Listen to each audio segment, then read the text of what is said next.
about how hard you can get hit and keep moving forward.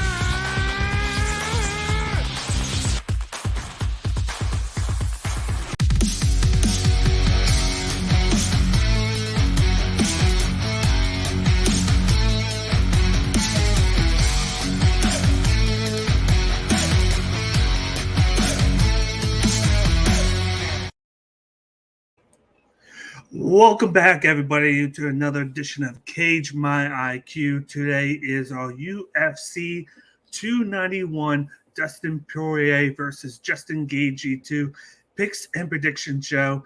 I'm your host, Cage, joined once again by my co-host, Miles Long. How's it going, Miles? Not bad, not bad. Just getting ready for this year card.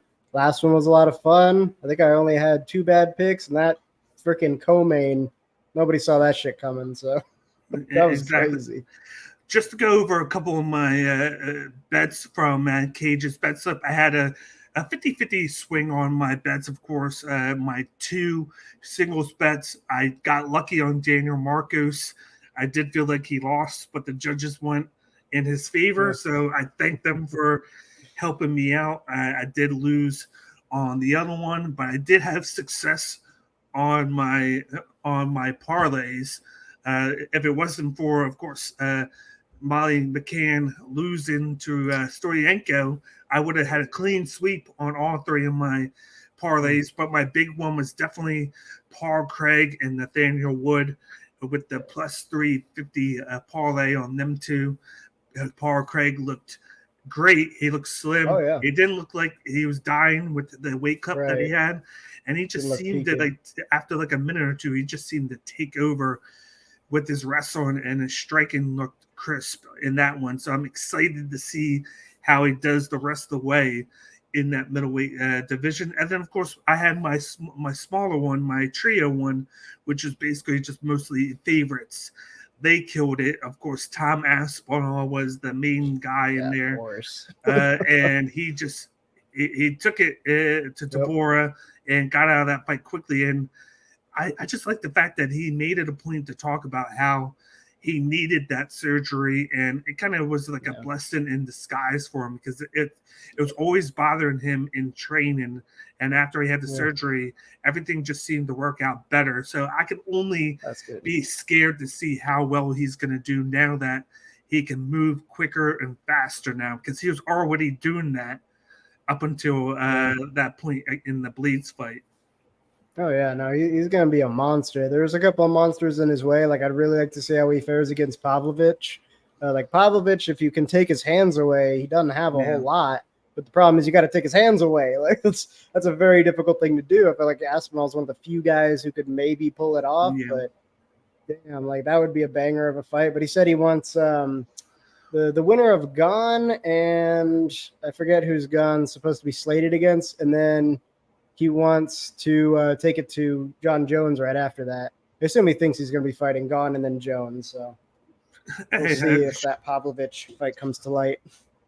Yeah, he's keeping his high set, so I don't blame him for doing that. But I'm definitely excited about the heavyweight division, because you got the youth up there with Aspinall. You got, of course, Sergey Pavlovich. He's a new guy up there. Gane's still pretty young for that. And then, of course, you got the Brazilian who is going to be fighting Curtis Blades soon. So I'm looking forward to that one. But before we get into the predictions, I got to take care of a little bit of business right here. Of course, this is Cage My IQ. You can follow us on social media, on Twitter, on Instagram, on YouTube, and on Twitch at the handles down below. So just go to social media and give us a follow on all 4 platforms. Just smash the subscribe button down below if you're following us from Cage My IQ YouTube channel, or if you're following us from the Bloodline Entertainment Network, smash the subscribe button down below on that. We're partnering with the Bloodline Entertainment Network. You see the merch I have on here right now. To buy any of the merch on the Bloodline Entertainment Network, all you got to do is go to bloodlinenetwork.com, hit the merch button, and then go to the merch page. We got shirts, we got towels for the beach, we got pencils, we got mugs, We're gaining more stuff as well. We got several styles of the shirt. JD had the red one on the other day. There's a white one that the Tribal Chief Devin wears from time to time. I got the black one. Check it out. It's a very comfortable shirt. You just got to go to bloodlinenetwork.com and go to the merch button there. And we got all of our articles and all of our podcast episodes on the Bloodline Network as well. You can check out all the content that we put out on the Twitter and Instagram page for Bloodline Entertainment Network at Bloodline ENT. So give us a follow on the Bloodline Network's socials as well. And of course, we got the Cage My IQ merch.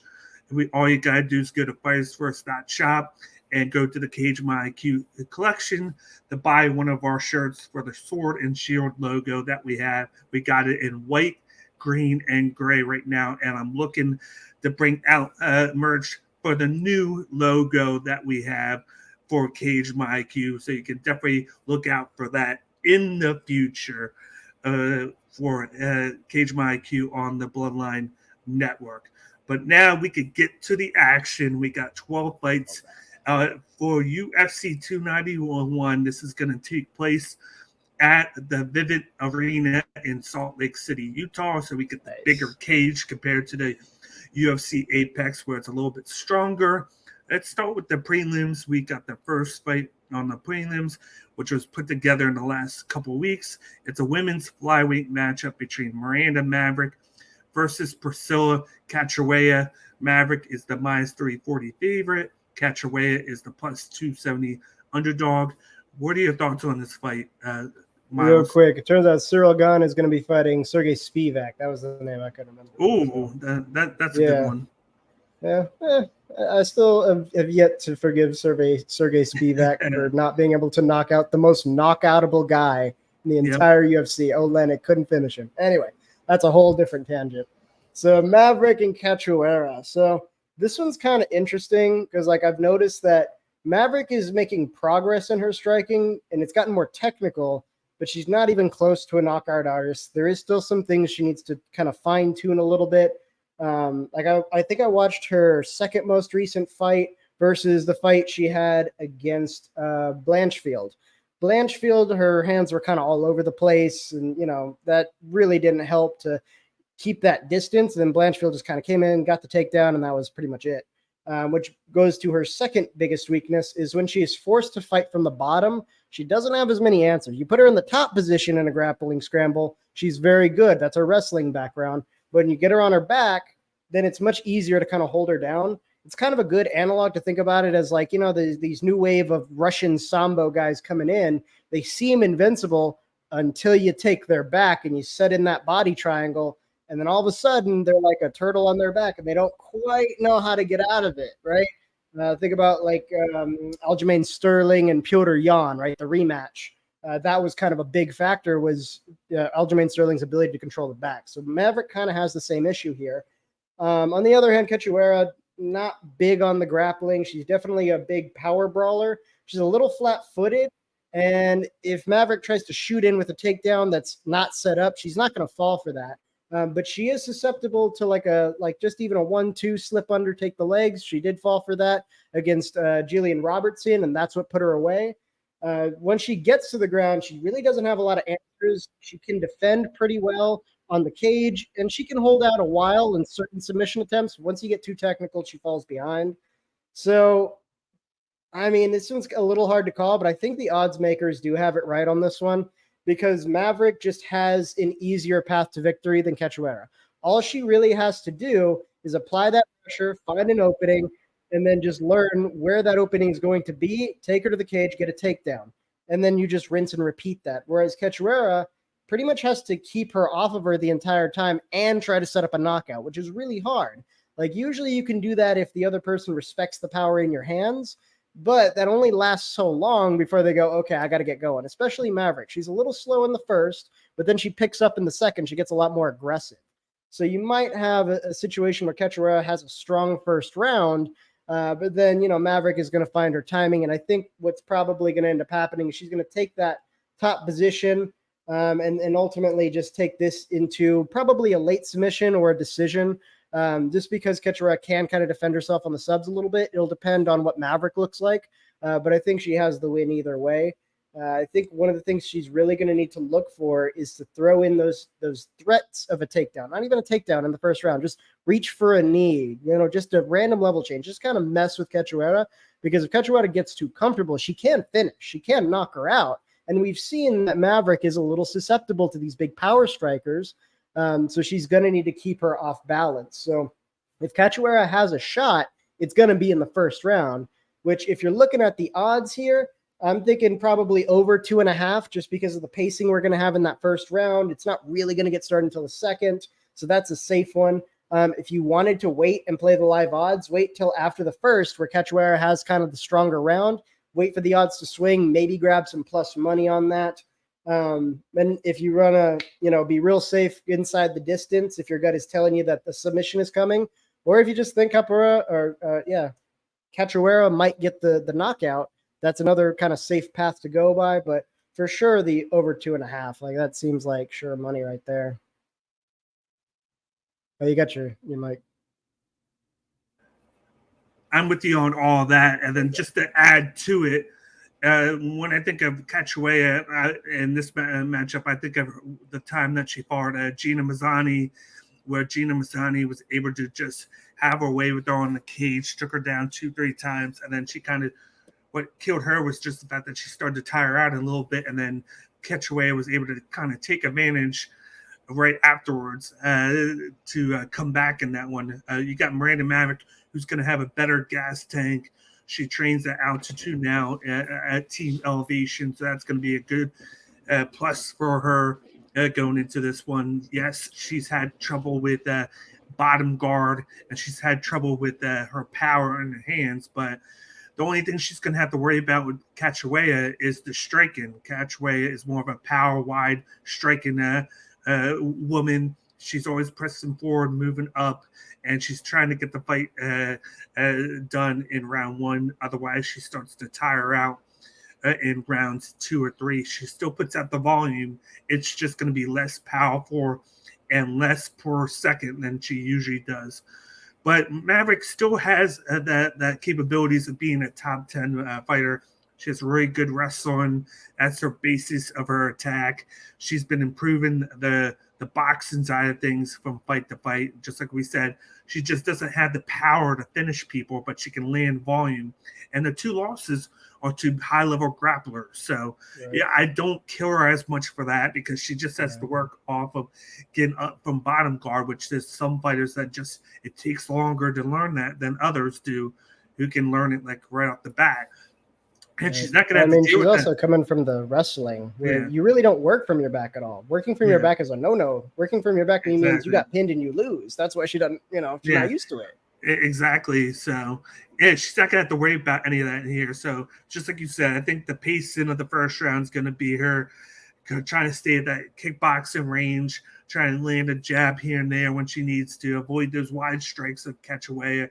Cachoeira is going to look to advance more in the first round, but I think where Maverick needs to kind of make this a fight is to be the advancer, not to allow Cachoeira to move forward and make Cachoeira move backwards, and to kind of push her up against the cage and use that to be able to create the openings for her takedowns.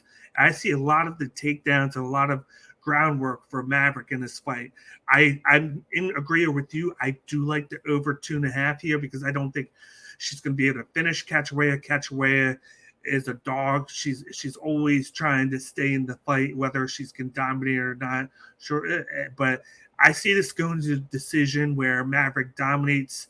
Maybe the second half of the fight. I think maybe round 1, you might have Cachoeira have a really good round with the striking, but then Maverick takes her down at the end of the round. Cachoeira still steals the round, but Maverick gains momentum. And then rounds 2 or 3, I see more of that grappling attack moving forward by Maverick, where she takes her down, controls her, and does a lot of that top guard position, throwing elbows, throwing the ground and pound, looking to transition the spots to try and gain the back of Gaethje to look for those submission attempts. But I have Gaethje last in the fight and getting it to decision. So I like the over 2.5 rounds mark. If you do feel confident in the decision, you can go that as well. And like I'm staying away from the money line because I think it's way too high, minus 340. But I could see a situation to where inside the distance would be very profitable if Maverick can get the sub. I don't think she could get the knockout, but I think she could get the sub. So if you want to just protect yourself in case maybe she does get a ground and pound, go for inside the distance with her because you can probably get close to even odds with that. Let's move on to the second fight here on the prelims. We got a men's welterweight matchup between Matthew Semelsberger making the move up from lightweight to welterweight versus Uros Medic. You got Semelsberger, who's the minus 140, and you got Uros Medic, who's the plus 120 underdog, and he has just taken this fight on a week's notice. So I thank him for keeping the fight here. But what are your thoughts on this fight? On short notice? Yes. Interesting. Okay. Shit. Dude, this whole fight just keeps screwing me up. The more I look at it, the more I'm like, I just don't know, man. Like, if you look at Medic, he only has one loss, and that was against Jillian Turner, who now we know is kind of a big name in that division. So that's more understandable. He had a pretty solid performance against Omar Morales. Not the most technical, cleanest striker, but he's a big boy for a lightweight. He's fast on his feet with all that length. I think it's mostly the guard discipline that I look at. Sometimes he lets his hands drop a little too low when he shouldn't, that sort of thing. But at the end of the day, he can land that power when it counts, and that's how he put away Omar Morales. He's a bit of a slow-paced counter fighter, especially on the front end. But he'll take the lead with like those big kicks and set up big crosses when he sees those opportunities for it. He's just kind of slow to make those reads. And I think he's conscious about the counter to the counter. So he doesn't want to put something out there and then eat like a counter hook in exchange, right? So my only concern in this fight would be his clinch game. I really haven't seen a lot of his clinch or his wrestling work on the cage. And Semelsberger, again, power in his hands. But I think he also gets too comfortable playing the counter game, especially when he's on the feet. That's exactly what happened to him against Alex Morano. It went to a decision. Alex Morano is, again, nothing really super special on the feet. His volume is moderate. He's not a big, knockout artist. He's mostly a decision fighter. And I feel like Semelsberger, if he had, shown up, like if he had shown up for that fight, he probably could have, pulled out a win there. But like, I just kind of look at his record and it's so spotty, right? Like you go back, last time he had a knockout was in 2021 against Martin Son Jr.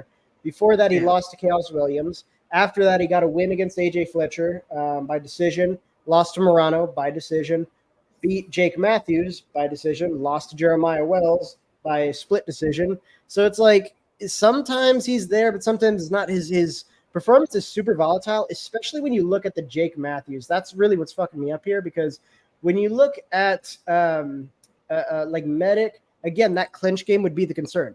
Semelsberger can go on the cage and he can wrestle when he wants to. He's not big on hunting on takedowns very often, but he knows how to do it. He just really prefers to stand and trade. And then once he smells blood in the water, he'll start swinging, right? But then I look over at when he beat Jake Matthews and he had 3 knockdowns in that fight as well as 3 takedowns. So like, is he going to use it or not? You know what I mean? I feel like if he's pushed, maybe he'll think to use it. But at the same time, why didn't he do it against Alex Morano? That would have been like a very easy way to control that fighter who likes to stay out at distance, put him up against the cage, get a couple of those takedowns and pound him out on the ground. That would have been the game plan, but he just didn't do it. So, and that was right before he got his win against Alex Matthews. So it's like, I don't know what necessarily to expect. If you're following the pattern, he's supposed to show up for this fight, which would imply that maybe he's going to pull out that grappling. Maybe he's not. But ultimately, I think we have to kind of look at how this first round goes. But if I'm going to tell people kind of where to put their money, you don't want to put your money on something that is like a 50-50. Maybe it's going to happen, maybe it's not. At least with Medic, his performance is consistent. I've seen him have good setups, good strikes, good power when he needs it. He's also had sort of the same flaws, but I don't really think this clinch game is going to be as big of an issue, because on top of that, he is a big boy for a lightweight. So if Semmelsberger wants to wrestle and get him in close, it's going to cost him energy too. And I think he knows that on some level. So that would make it even harder to hunt for those takedowns, even though technically he probably would have some success just kind of grinding him out against the cage, especially in that first, second round, get him nice and tired, and then try to stand and brawl with him in the third. But I've just not seen that level of fight IQ out of Semmelsberger consistently. So here I'm going to say that because, Medic is consistent in his performance, and he does get more dangerous as the fight progresses. He makes those reads and he finds those places to put those power shots. I think we can probably expect either this goes the distance or Medic by KO in a late second, third round opportunity there. So, I mean, since he's already the plus money, I'd kind of jump on that now, because I think once the fight starts, the live odds are going to swing way the other direction. Probably over 2.5 rounds would be a good one there.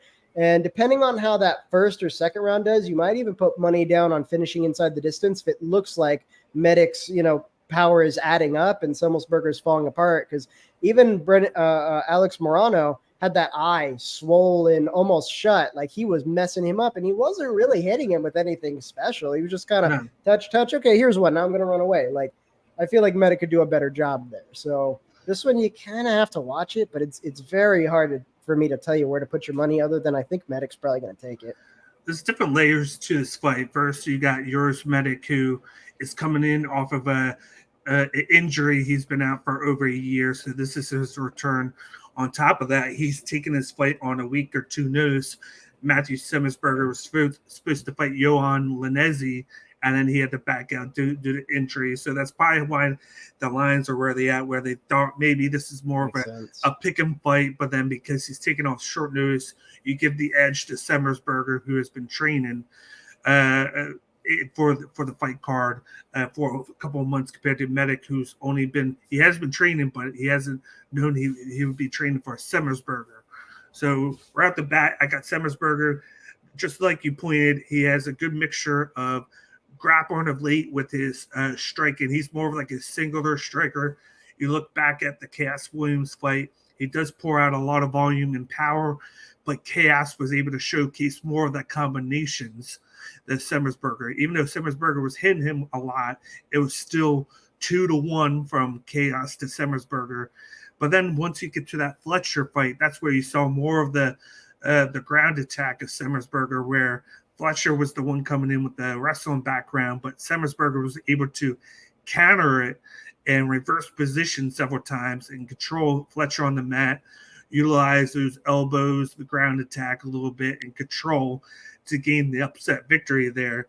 Then you come to that Jake Matthews fight. He takes him down 3 times and wins that fight there and showcases a little bit more of his striking. Then you get to that weird fight with Jeremiah Wells, where both guys were able to take each other down, and Semmelsberger was having the easy success with the striking. He was able to stun Jeremiah Wells, had favorable attacks with his combinations with the striking, but then he couldn't stuff the takedowns of Jeremiah Wells, who was just basically take down and then hold him for 2 minutes, and it led to a victory by Wells late in that third round. So now he's making that jump up from 155 to 170, and I feel like it's going to be successful because he's not dealing with that speed. I feel like he was having a hard time dealing with like the speed of those smaller guys like Jeremiah Wells, like Fletcher, who could use the grappling on top of the speed to get under him, take him down, and then kind of just hold him and land more volume. And with the guy coming off the injury in Medic, who has good striking, but his main attack is that calf kick. He likes to throw the calf kick to the side of his opponent and then kind of counter attack people. And you saw after that Jalen Turner fight, who Jalen Turner is a guy that moved down to lightweight. He's had issues of late. He did get the win last time, but like he's had issues with taller guys, with guys that could stand up in your face and strike, and I think he's going to have issues with Semmersberger there off the bat. I think once he gets past this fight, he'll probably be better because he'll be able to take a fight down on short notice and game plan and get everything together compared to this one where it's like just 2 weeks. But I feel like Semmersberger is going to have a great advantage of being able to go back to that wrestling because he's been utilizing it the last 3 fights. And he's averaging 2 takedowns a fight. 2. He didn't do any against Morano. Oh yeah, well, 3 of the last 4, and then he was able to utilize that in the attack. I think Morano he's just a great counter boxer that he was able to negate that with his movement. And I don't think Medic's to that level that Morano is, because we saw how high up Morano can get, and then he got to the point where he almost beat Ponzinibbio, but made like a small mistake. He's a guy that was almost on a 6-fight win streak. I could see Semmersberger coming in the air, mixing it up, and I could see him finishing Medic in the 2nd or 3rd round. If he comes in and does what he needs to do, if he does, that's the tricky part. Yeah, if he falls in love with the striking, it might take a little bit longer because that's what you see. You see when he falls too much in love with the striking and the power, he digs himself into a hole where his opponent late in fights can counter that and take advantage of it and kind of squeak out a decision, or they can catch him in the chin and get a finish off of him. But I don't see Medic doing that. I think Semmersberger is going to come in there, follow the game plan, mix the grappling with the striking, and I'm going to go with the 3rd round knockout for Semmersberger on Medic. I like the over 1.5 mark. I like the KO prop here coming in. And then even that minus 140 money line, that's still very good there right now to go with. You have a lot of options in this fight to where because of the money line, it offers a lot of the profit off of you, even if you only hit 1 or 2 of them. Like you want to set yourself up. So like I'm with Semmersberger, so I'm going to hit that money line minus 140. I'm going to go for them over 1.5, thinking that it's going to take a little bit for both guys to kind of pinpoint what they're going to do. You got Semmersberger who might want to get to the wrestling early to set up his striking. It could be the opposite, but I think the better game plan would be to get to that wrestling, knowing that Medic's going to throw that calf kick. He's going to try and catch the calf kick and then drive him down to the mat and work on it early. And then I like that TKO prop because I do think he'll get the finish on a guy that has showcased that he can be finished in fights. So I'm going to go with that route there. Yeah, I mean, I feel like the only way you can really make it worth your while is through the prop bets, right? Go as general as possible because, like, there's a lot of volatile factors here. Like, I didn't even know Medic was stepping in on a 1 week's notice, but at the same time, like, I think Semmersberger, when the threat of a takedown is not necessarily there, because, like, those fights you brought up, specifically the ones where he was employing the takedown, all of those guys utilize takedowns in their game to varying degrees. And so when that threat is there, I think he's more mindful of it. It's kind of like this concept we talk about in combatives where, like, there's a reason you don't necessarily teach eye pokes, because once you start poking someone's eyes, they go, oh yeah, I can poke eyes. And then they try to poke your eyes. Like, it happens very, very fast. It's funny to watch in real time, but that's literally how your brain works. If you're aware that someone can do it to you, you're like, oh snap, that's right, that is on the table, right? But if that threat isn't there, it's easy to forget. And that's why sometimes you see guys who, like, I think Pogues is a great example in his Dana White Contender Series, where he was just kind of sitting behind that jab, just doing like little 1s, 2s. And then he goes to the corner and the corner gives him like the most obvious advice. Hey, we need you to mix it up a little more. Hey, I need you to string some combinations. Hey, I need you to incorporate some wrestling, get him on the cage, get him tired. And it's like the most obvious advice. And he even said, like, oh yeah, sure, I do need to do that. But like, the question is, why didn't he do it? It's because that threat was never really there. That guy wasn't chaining combinations, and this was working. So in his brain, he's like, oh, I'm coasting, right? So it's kind of, I feel like it might be a similar situation here because it's a new opponent, right? Yeah. Sometimes that does happen with fighters, is when a new guy steps in, you spent your whole training camp preparing for one dude.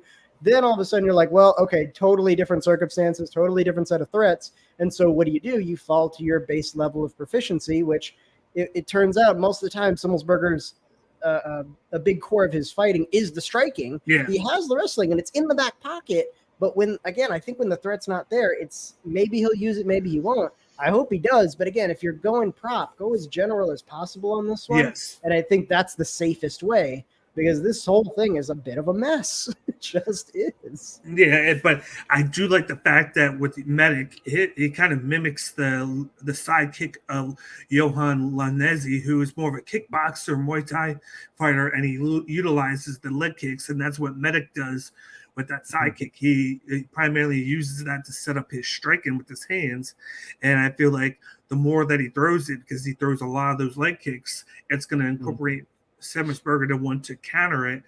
And you either can counter it with your hands, which you know he's going to do, or you counter it by trying to catch the leg kick and to drive your opponent down. I could see him doing that in round 2 and 3, with round 1 being the one where he kind of like, you gain the data, you see what he's doing, and then you're like, okay, you get to the corner, and they're going to be like, hey, he's throwing that leg kick. You got to start catching it and trying to get him down on the mat so you can minimize the damage there to your legs, because we need to move around. So I could see that being more of like a thing to do round 2 and 3, whereas round 1 it's going to be more so just seeing what he sees and then collecting the data. Yeah, and I am interested to see how much activity Medic puts out. Usually he's real light on his feet. He's pretty quick to move.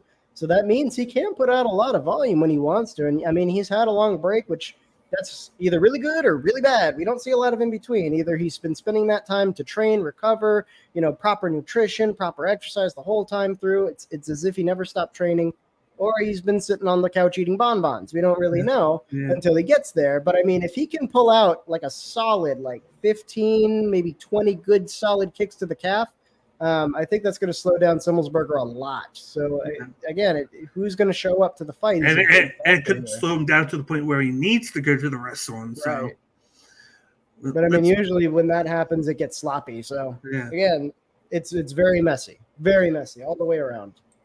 Let's move on to the next fight that we have here. We got a men's flyweight matchup between CJ Vergara versus Vinicius Salvador.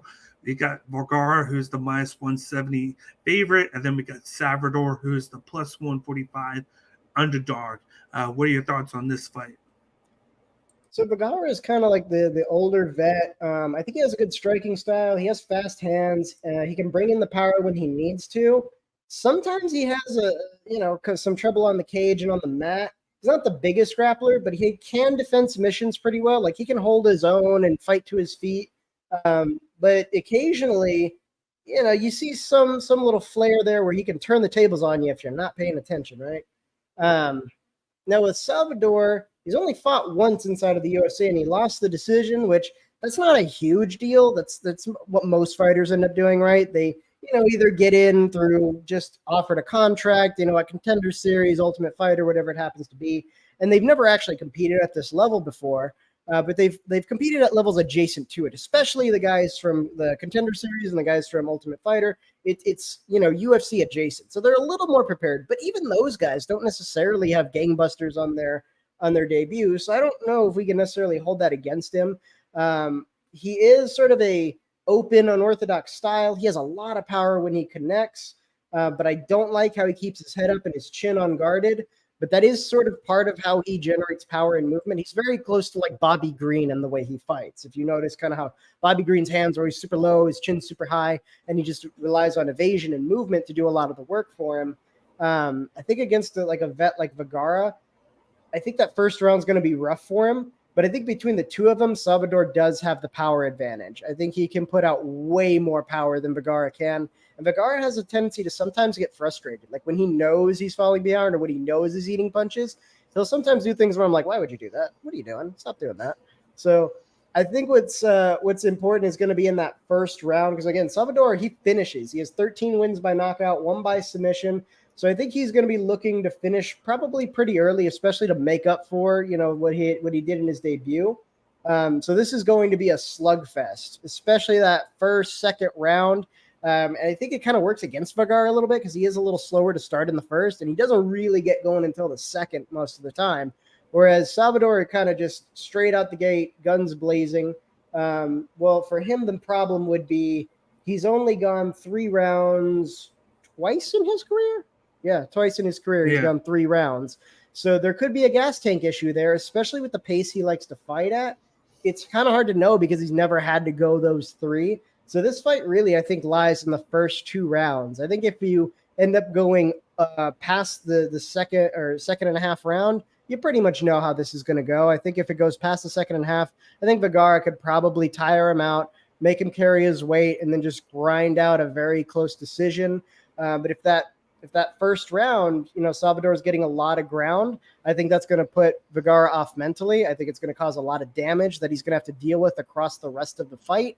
So it's less of an issue that he has a gas tank issue, because Vergara, when he's fresh and he has no damage, very different guy from when Vergara has a lot of damage on him. He starts to slow down a little bit. So if he can basically keep as much damage, or if he can inflict as much damage to Vergara as he is losing stamina, then I think he's in the clear. Even if this goes all 3, it'll just get to that point where like it's the end of the round of the third and they're both gassed and they're just kind of throwing at each other, that sort of thing. But for this one, I do want to give Salvador the edge by knockout, maybe in the second round or so. Because again, Vergara hasn't fought or had a KO in like 2 years, I think. When was the last time he had a knockout? He's mostly been a decision fighter, and some of the guys he's lost against kind of make sense, like Ode Osborne, Tashiro Tutsaro. He had a knockout a year ago. It was almost 2 years ago on the Contender so, I mean, Series. It's been a little while. But yeah, I mean, we'll kind of see. I'd say right now, because of how good Salvador has been looking, I mean, that's pretty good plus money. I'd jump on that maybe early. But for sure, again, kind of go general on this one. I think this one probably has a good chance, depending on that first 2 rounds. If it looks like a real fast-paced round, maybe round and a half, you could probably put some money on finishing inside the distance. That wouldn't be too crazy. But I think definitely over 2.5 rounds would be safe no matter what. So that's the way I'd go. Yeah, going into this fight, you got CJ Vergara from my end. He's going to be the more accurate, precise striker. He kind of gives up a lot of that power to land volume. I think he needs to add that volume in, that power in at times. That's why he doesn't have the finishes, but he lands quite a bit of volume. He sits back. He has quick, solid movement. He's able to avoid shots by moving out of the way. And then it's right up the middle and crisp accuracy, whereas Salvador is more of the wide style puncher. He lands with a lot of power with that. He does have the finishing capabilities, like you said, a lot of finishes in his career. But then I look at the last matchup that he had against Victor Altamirano. He did get the loss there, and that's a type of fighter that reminds me of CJ Vergara, that kind of counters his opponents with accuracy, lands, but doesn't get the finish. But it always seems to go the distance. And CJ Vergara does have that dog in him, where he goes in there late in fights and he can muster it up, and he just keeps on going because he wants to get that victory. He doesn't give up, and then he is a guy that goes to decision a lot, where Salvador doesn't. And I think that this fight is going to rely on whether it gets out of the first round or not.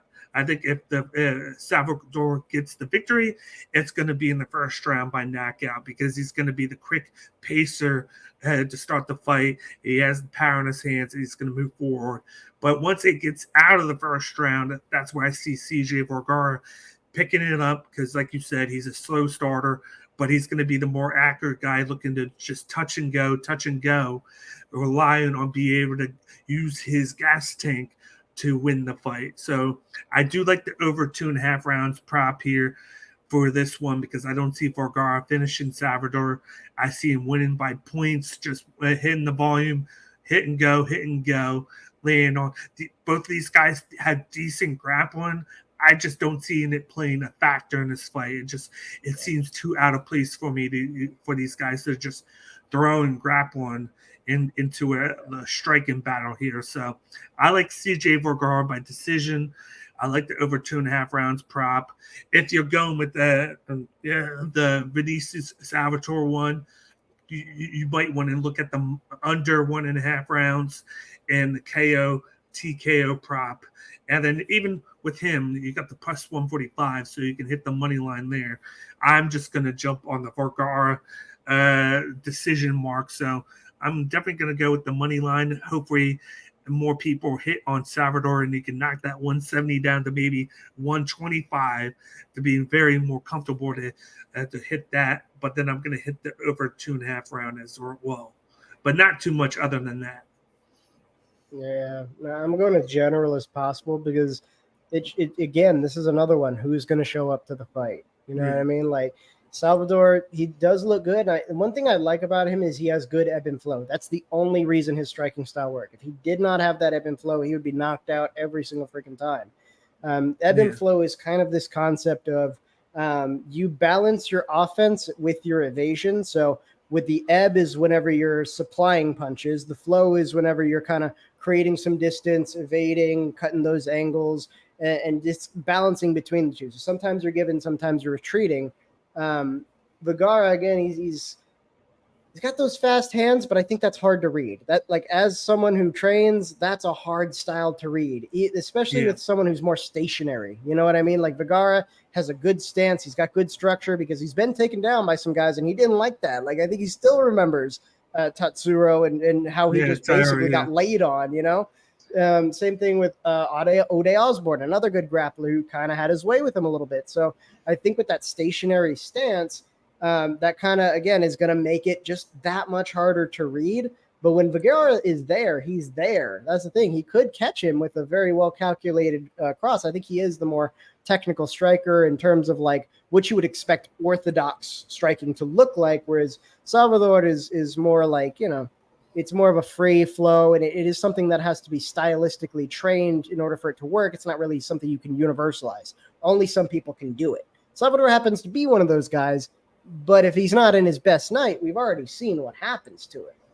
So that's kind of my issue with some of these matchups. It's like I'm only comfortable going as general as possible because we don't know what's necessarily we don't know who's gonna show up into the cage necessarily that night.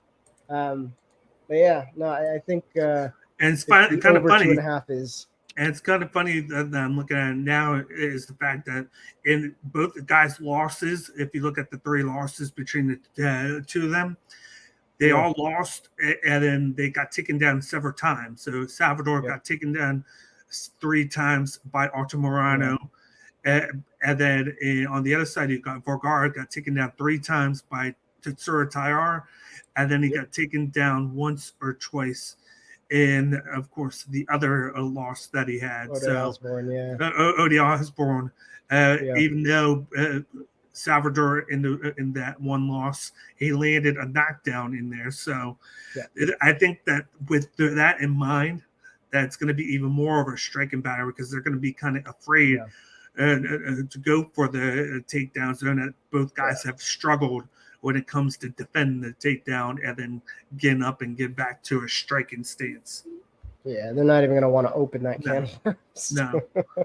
Not their thing. Not their thing. Let's move on to the next fight that we have for you guys. We got a welterweight battle between Jake Matthews versus Darius Flowers. You got Matthews, who's the minus 295 favorite, and then you got Flowers, who's the plus 225 underdog. What are your thoughts on this fight? This one's a little less murky for me just because the big factor here, Flowers is still a bit of an unknown, right? So, like, we already kind of know Jake Matthews, and you know, he's had kind of a spotty career inside of the UFC. Lately, it's been very win-loss, win-loss, win-loss. Let's see, he won against Diego Sanchez, lost to Sean Brady, makes sense.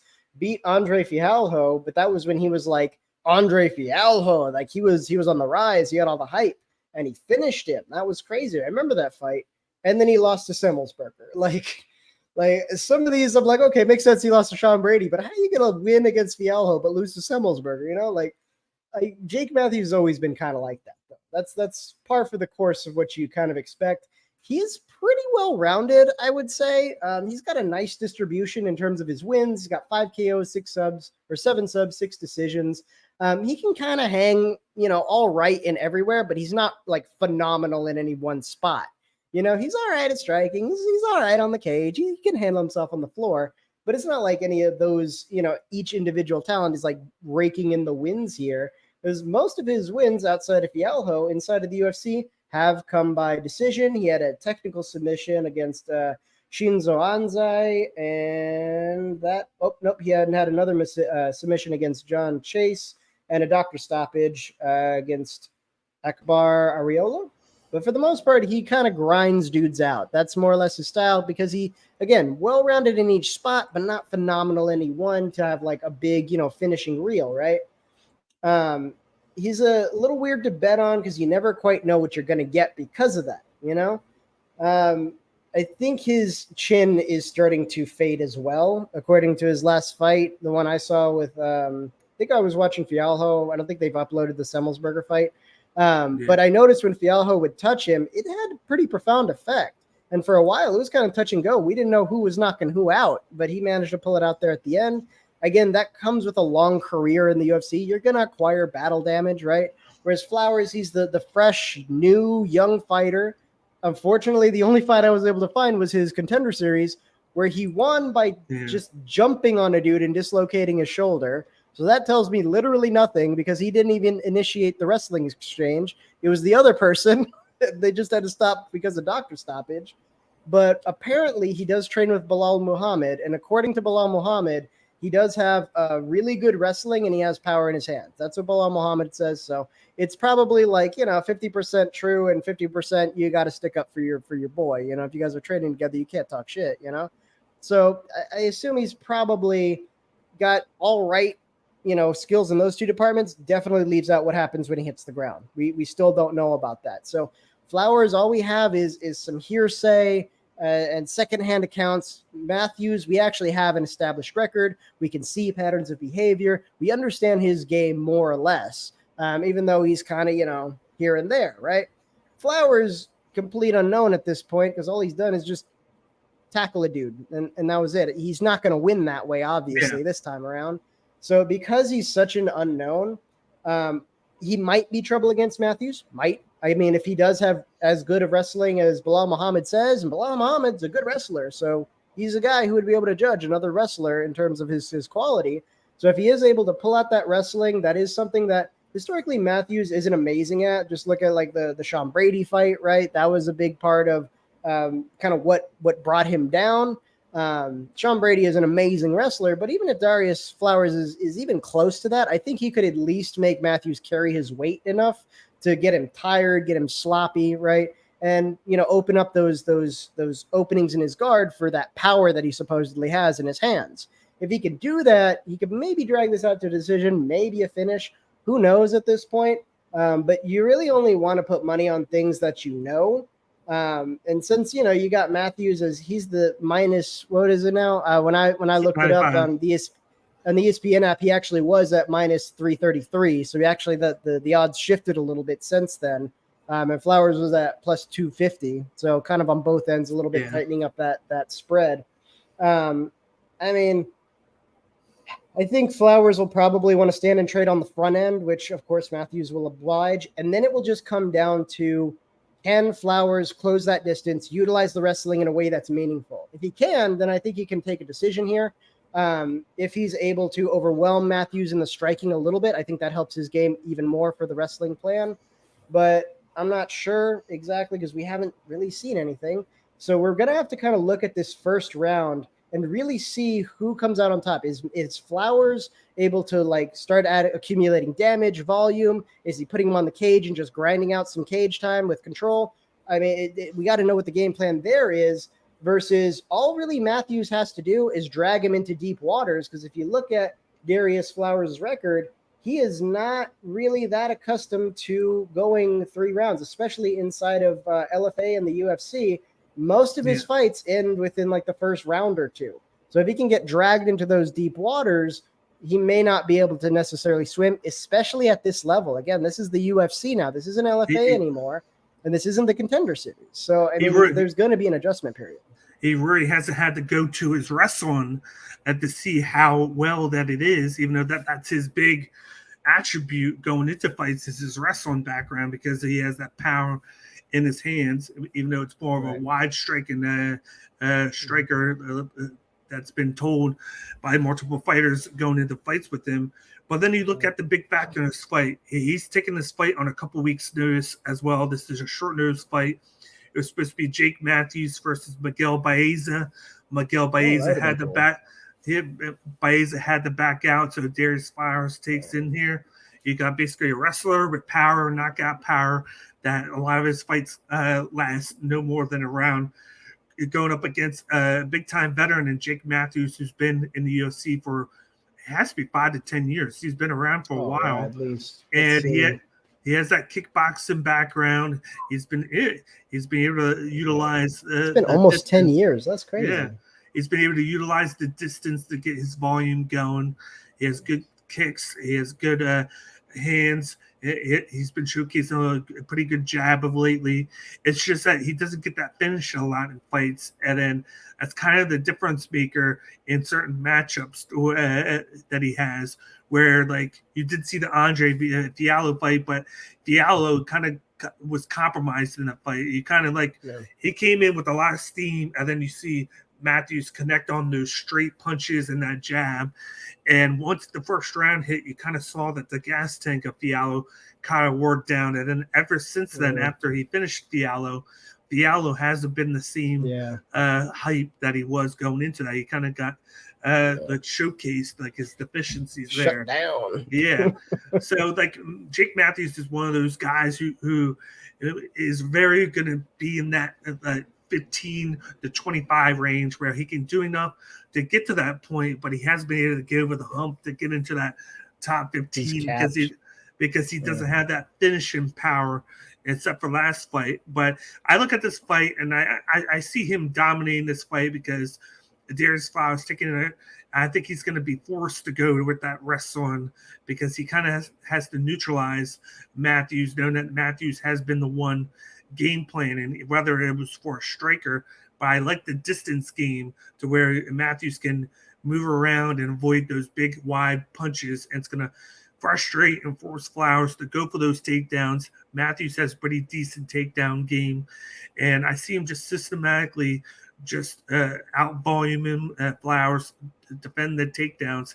And this is a fight that I either see going the distance, or I could see Matthews finishing him in round 3. I think it's one or the other, whether Matthews can get him out before it becomes a decision. So I'm not attacking that minus 295 mark. I think it's way too high. I can see why it's high because of the short notice taking of Flowers, the unknown that we have in him. Even though he's a finisher, he just is not enough to pinpoint that he should be the favorite, or it should be a 50-50 with the grasping styles of a guy that's been in the UFC for 10 years and a guy making his debut in the UFC. So I get the odds. I'm not playing that. I do like the over 1.5 line, and in this, possibly the 2.5, more so the 1.5. I think that's the safer bet. And with me thinking that he might be able to get the finish, I might take a dab at that KO, TKO, DQ prop here, because I do think that at some point with how much he's going to do, that he should have chances to get the finish. So I might go for that, knowing that there's going to be a lot of profit in return for it, with him not being that much of a finisher. But other than that, I'm not going with too much here. Too many unknowns with this fight. Yeah, no, I do like Matthew by decision. That's what I got. Yeah. But even I wouldn't even go anything necessarily past like the 1.5 or 2.5 over. Maybe you can wait and see, maybe Darius is going to come out swinging hard, and Matthews, sometimes he takes a little minute to get going. But I think in terms of footwork, Darius might have a speed advantage, so he could have a pretty strong first round.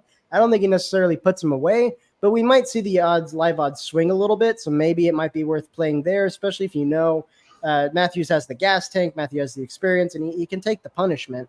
So if you can take it to the decision, maybe you just kind of wait until you see if the odds are sweet enough to buy it on. Otherwise, the props are probably going to be where mostly this is at, because Flowers could come out and be an absolute monster. We don't know. Yeah. We just don't know.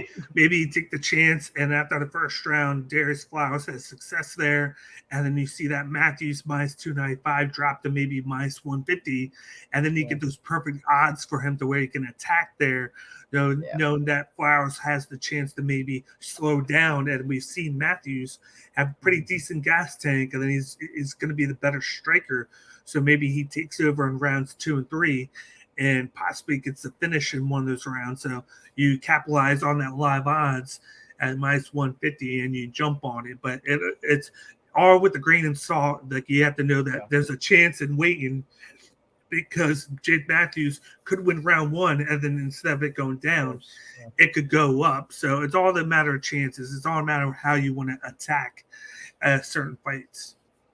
Right. I mean, like, if you're not even gonna like play the money line anyway, that kind of doesn't matter. But like, just keep your eye on the fight and watch those live odds. You never know. Know, especially with this one where it's kind of hard to find exactly where you're gonna make that money. It's like a little hole here, a little hole here. If there's just one extra way you can do it, why not, man? Why not? Let's move on to the next fight here. We got a men's middleweight matchup between Roman Kopylov versus Claudio Ribeiro. We got Kopylov, who is the minus 230 favorite. We got Ribeiro, who is the plus 190 underdog here. What are your thoughts on this one? So this one's interesting because typically you would want to look at the way the odds makers kind of set this one up. And the ESPN odds that I got were actually not too far off. They had minus 240, and then Ribeiro is plus 200. So there was a small shift there, but nothing significant. I think what they're betting on is the fact that Kopylov is the more experienced guy. He's got more fights in the UFC, but also just a longer career in general, it looks like. I mean, you got like Ribeiro. He's got one fight inside the UFC. I'm sorry, 2 fights inside of the UFC and the Contender Series. One of them was a loss, 2 wins. So I could kind of see why they're giving Kopylov the advantage, even though, the last 2 fights were, all right. They were all right. I didn't see anything like so amazing. I thought Kopylov could be in like the top 10 of the middleweights anytime soon. He's a fairly average, kickboxer, but it's the fight IQ that he's gained over the years that really kind of keeps him where he's at and keeps him winning. He is on a 2-fight winning streak at the moment. Because of that experience, he is a more effective striker from distance. He kind of likes to play it long. He picks his shots. He's durable, so he can take some punishment, and he has good power. It just takes him a minute to use it. Usually he's not really busting out any power until like 2nd, 3rd round is really when he starts getting going. He's got good takedown defense when he needs it. But if he gets stuck on the bottom, that seems like the thing he's most afraid of, because I think once he gets there, he has no answers. I think he takes that slower first round. He's going to be making reads, but he can pick up his volume and his power in the later rounds. And I think that's what the odds makers are looking at. But the thing about it is, like, Ribeiro got power in his hands, good takedown defense. He can secure takedowns when he sets them up. But the biggest thing is his growth. Like, he's kind of like Bilal Muhammad in a lot of ways, where like Bilal Muhammad on paper is beating dudes he shouldn't be able to beat. Like, he took out Sean Brady, he took out Gilbert Burns, like some big names that nobody thought he was going to beat. Everybody even thought he wasn't going to beat Luque the second time around. But there you go. Because what he does is he goes to his training camp, and not only is he constantly working on the gaps in his own game, he kind of looks at what the opponent is going to try to use against him, kind of tailors that, and then creates sort of like a defensive strategy or a defensive layer on top of his offensive strategy. So he's kind of covered on both ends. I see a lot of that in Ribeiro, especially when you look at his first loss inside of the UFC was against Abdul Razak Al Hassan. And a big thing that Al Hassan did was just pin him up against the cage and just take away any momentum he gained with his hands, then separate and tune him up. And that's how eventually he got the knockout in the 2nd round. But then what happened on his very next fight against Joseph Holmes? He comes out and just showcases like a small clinic on how to grind dudes out against the cage. He not only was very successful at stopping Holmes' momentum in the same way he had his momentum stopped, he was actually securing pretty solid takedowns, and he was getting on top. He was in very dominant positions, and it just was a matter of time till he got that ground and pound victory in the 2nd round against Holmes. That growth is not something you can necessarily quantify, because it's like when you fight Bilal Muhammad. it's almost kind of pointless to watch tape of his last fight because that's not the dude who's going to be in the ring with you. It's going to be a different guy. Versus Kopylov, again, he's got that consistency across all his fights. Pretty much the same guy, regardless of who you put in front of him. He has the same basic game plan. I want to stand and strike. Once I have my reads on you, I want to kind of put in those power strikes, put in those combinations, stay off the ground as much as possible. And I think Ribeiro has now the tools to make that very, very hard for him. I think he has the takedowns when he wants them. I think he already had the power to match Kopylov. And actually, I would say he probably has the power advantage between the two of them. I think the odds makers are underestimating him just because he has a lack of experience. But I'm telling you, that growth factor is huge for me. Yes, he hasn't seen a full 3 rounds inside of the UFC, but people were saying a lot of stuff about guys like Bilal Muhammad as well. Like, he's too green. Oh, he can't strike. Oh, he can't do this.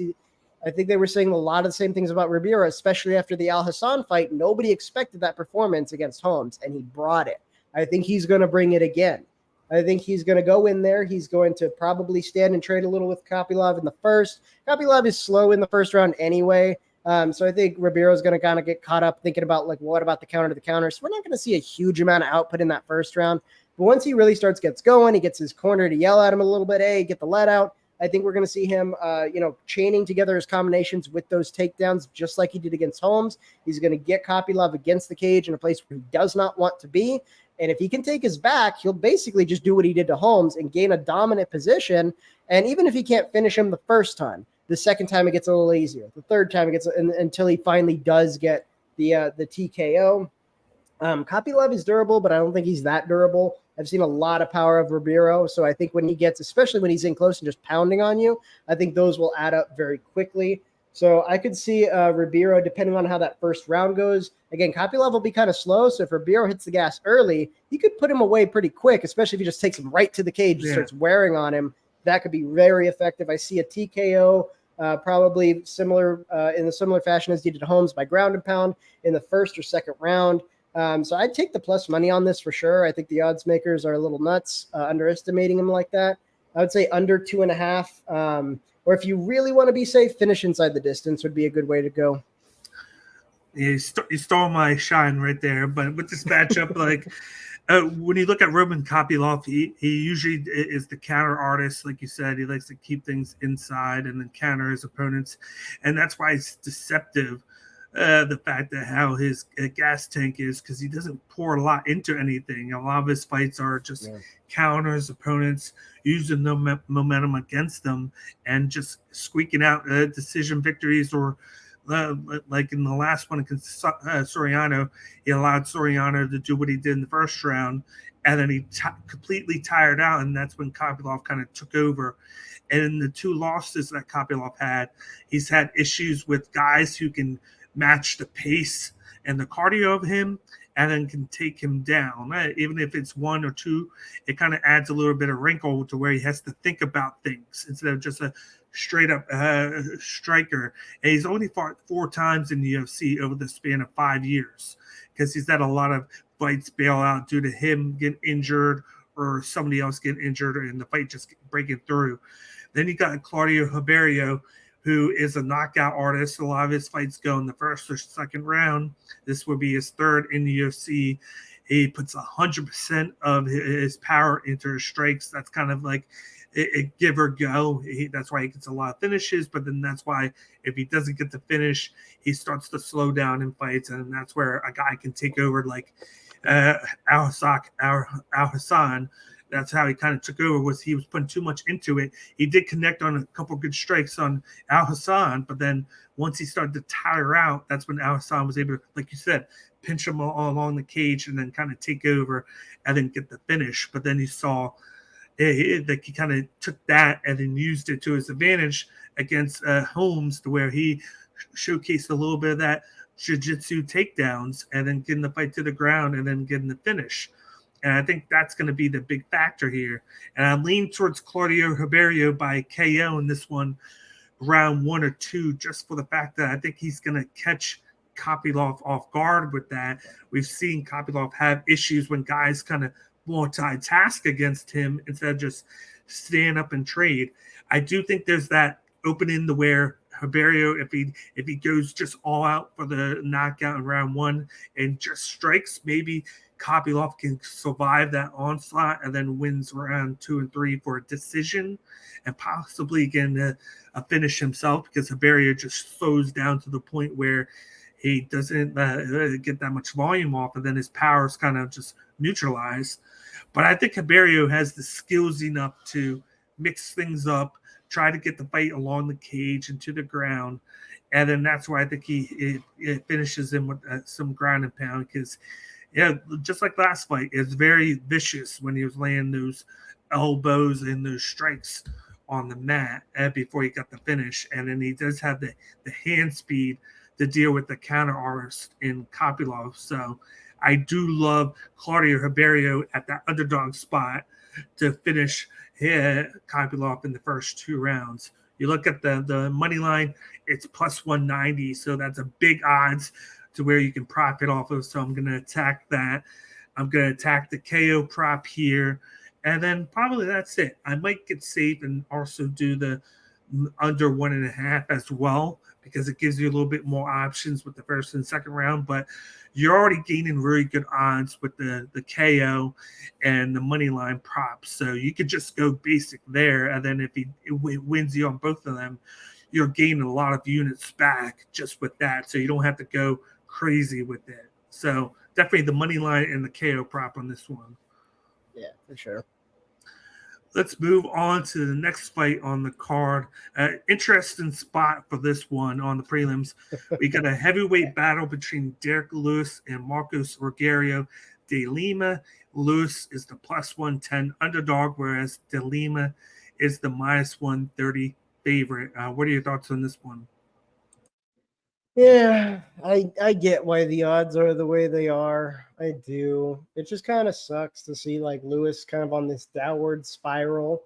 Man, as a fan, I would like to say that this is going to be his big comeback, but what's been happening to Lewis, I think, is because of the way he fights. He just likes to stand. These are big boys throwing big hammers, and he just stands right in the middle of it. He's not even really cutting angles. He's not clenching up when you need to clench up. He just kind of stands and trades. Now, to be fair, in some of his more recent fights, like against Tai Tuivasa, for example, he was throwing in some kind of crazy shit. He was throwing like a spinning back kick in there. He's maybe thinking of wrestling a little bit.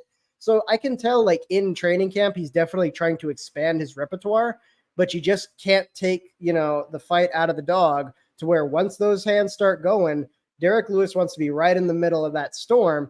And what's been happening, I think, is that Lewis has had a really long career. He's got a lot of battle damage adding up. I mean, he's been in the UFC since, I got to scroll all the way down, 2014, so almost 10 years of fighting this way. And, there was that span where he was winning and then he was losing and then he was winning again. Like, I think that was kind of the indicator that his chin was starting to wane. And a lot of these guys like Sergey Spivak, Pavlovich is a monster, but Tai Tuivasa, they were just a little bit more durable than he was, because otherwise they like to kind of use a similar style where they like to kind of stand and trade. Spivak mixes in the grappling a little more. But again, that was something that Lewis was building on. But when he's stunned and dazed and can't really, tell up from down, he's not going to be that effective at defending takedowns or even really doing cage work very well, which gave Spivak a huge advantage to take him down and get the submission. But yeah, I think it's because his durability is gone, but his fighting style hasn't adapted to it. Like, if he was smart, he'd be more like fighting from distance. He'd be looking more for the volume instead of looking to just swing and throw hammers. But again, he hasn't changed at all. So I think, because his chin is so worn out, De Lima, on the other hand, very explosive. He is a little bit of a slow starter. And I think Lewis kind of likes to start a little bit faster. Well, it kind of depends on his opponent. So I feel like if De Lima comes out fast, he'll come out fast. De Lima comes out slow, he'll come out maybe a little slow. But De Lima has the good wrestling control against the cage when it's needed. He has good takedown defense, so he's not going anywhere he doesn't want to. I think he has a gas tank issue. Like, if you watch his fights, he fades, but he's a lot like Paulo Costa, where he gets tired, but he can still explode. But it's very small moments, so he picks the moments really well. That's the thing. Like, that's kind of what he did against like Ben Rothwell, where, it kind of looked like he had all this gas all of a sudden, and then, he was like, okay, you're gonna call it? You're gonna call it? Like if he puts too much out there, he gets real tired. And I think Lewis, once he feels like, okay, now the fight started, there's gonna be this big, gas out. And my thinking is here, because Lima's so explosive, I think he could catch Lewis and really, really hurt him, because that's what's been happening, is just the quality of the chin is not there anymore. So I could see De Lima taking this pretty quick and maybe like a first round knockout. But I mean, it would depend on the pacing of that first round, right? Again, Lewis kind of mirrors his opponent in a lot of ways in that first round. If it's going to be kind of slower, I'm trying to think, I want to say it was the Francis Ngannou fight the first time around. Kind of a slowish first round versus Chris Dawkins. Those guys came out guns blazing in that first round. So he kind of matches whatever he's given. De Lima, I think, for this one, because he respects the power in Derek Lewis's hands, he might come out a little bit slower just to kind of test, touch, find those openings. And then once he feels comfortable, he'll kind of go a little more ape shit. But I mean, he's definitely got the power and the skill to finish this as soon as he wants to, I think. I think Derek Lewis just can't keep up anymore. So I think in terms of betting, under 2.5 is probably safe. So even if he takes that first round to kind of feel it out a little bit and then doesn't get going to like last 30 seconds, that'll carry over into the second and it won't last much longer from there. If you want to be super safe, finish inside the distance. But there is always that puncher's chance. And because, Lewis is the plus money, if you are just a diehard fan and you cannot even imagine betting against Lewis, well, this might be your Christmas present. If he shows up, either he shows up or he breaks my fucking heart again. So we'll see. Mike. Yeah. He kind of just has that stand-up mentality now at times, because he's that one-punch knockout artist. And he can catch a guy, and he knows he has the most power in the UFC compared to a few fighters in that heavyweight division. But that's kind of what it's been relegated to. And then when I look at this fight, it kind of reminds me of last fight for Derek Lewis against Sergey Spivak. You look at a guy where you're going to be like, okay, maybe Derek Lewis could get it here. But then you got the grappling defense that that he struggles against. And Spivak was able to just drag him down to the mat, wear on him for a couple rounds. And then he finished him on the mat there. And then Marcos Rogerio de Lima is a guy that kind of does a low volume. And like he does have that finishing capabilities. He's the same height as him, similar reach, but he's more of a multitasker. He can strike, but then he has that jiu-jitsu grappling that he can use. The only time that De Lima has been beat has been when he's been submitted. Guys that have better grappling over him, and then they wind up just overdoing him within the grappling because they can out-grapple him and then get the finish there. And then he's never been knocked out. He's been either subbed 6 times or he was decisioned in one loss, but he's never been knocked out once. But that was in Shoto, Brazil. So nobody cares. Yeah. So I don't really count that. So other than that, he's been pretty durable in the UFC. And then going up against Derek Lewis, I feel like he's going to have that style where it's going to be a slow start, and maybe gets a feel of Derek Lewis, and he kind of takes advantage of those wide striking knockout throws that Derek Lewis is going to come up against, and then maybe look for those leg kicks that you've been seeing Derek Lewis incorporate in, and then you're going to see him trying to bull rush him and get up close, because that's where he's going to have the success here. Push up Derek Lewis along the cage, pull him down to the mat. Once he gets him to the mat, that's where Derek Lewis struggles to get up. And he kind of, once you get him to the mat, he's kind of there for the rest of the time. He's really not that able to get up. And I think that's where he's going to have success. And he can wear out Derek Lewis, and he puts a lot of energy into trying to get up. And then it could be the same situation, deja vu, like in the Spivak fight, where even though he's not as great of a grappler on the mat, wrestling-wise, as Spivak, he does have enough to where he can hold Derek Lewis to the mat, not do a lot of striking and damage so he doesn't wear out his own gas tank. And then maybe he gets finished via a submission round 2 on Derek Lewis, or possibly get just the striking finish where, Lewis has just poured out so much gas and cardio into trying to get up that all it does is a couple of hard strikes from De Lima, who does have power, to get the ref to stop the fight. So I love Marcus Rogerio De Lima in this one. At first, I was thinking Derek Lewis, but then I did a deep dive into it.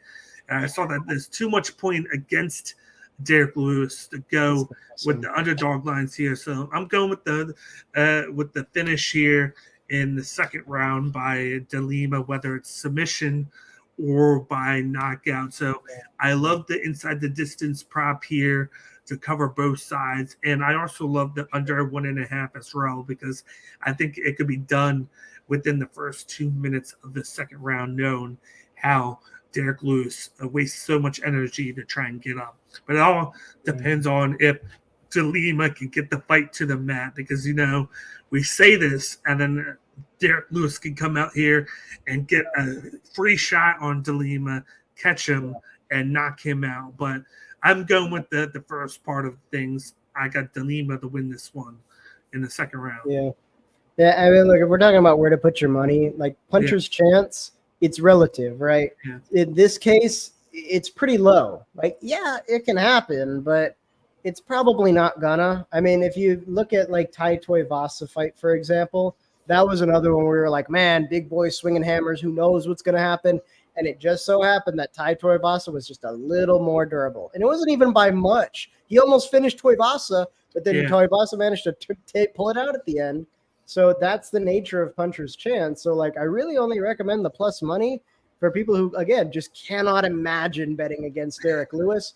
You might get an early Christmas here. You might not. But I mean, look, if we're looking at odds and we're looking at stats and we're looking at what's already happened, that's the best indicator of what's going to happen, right?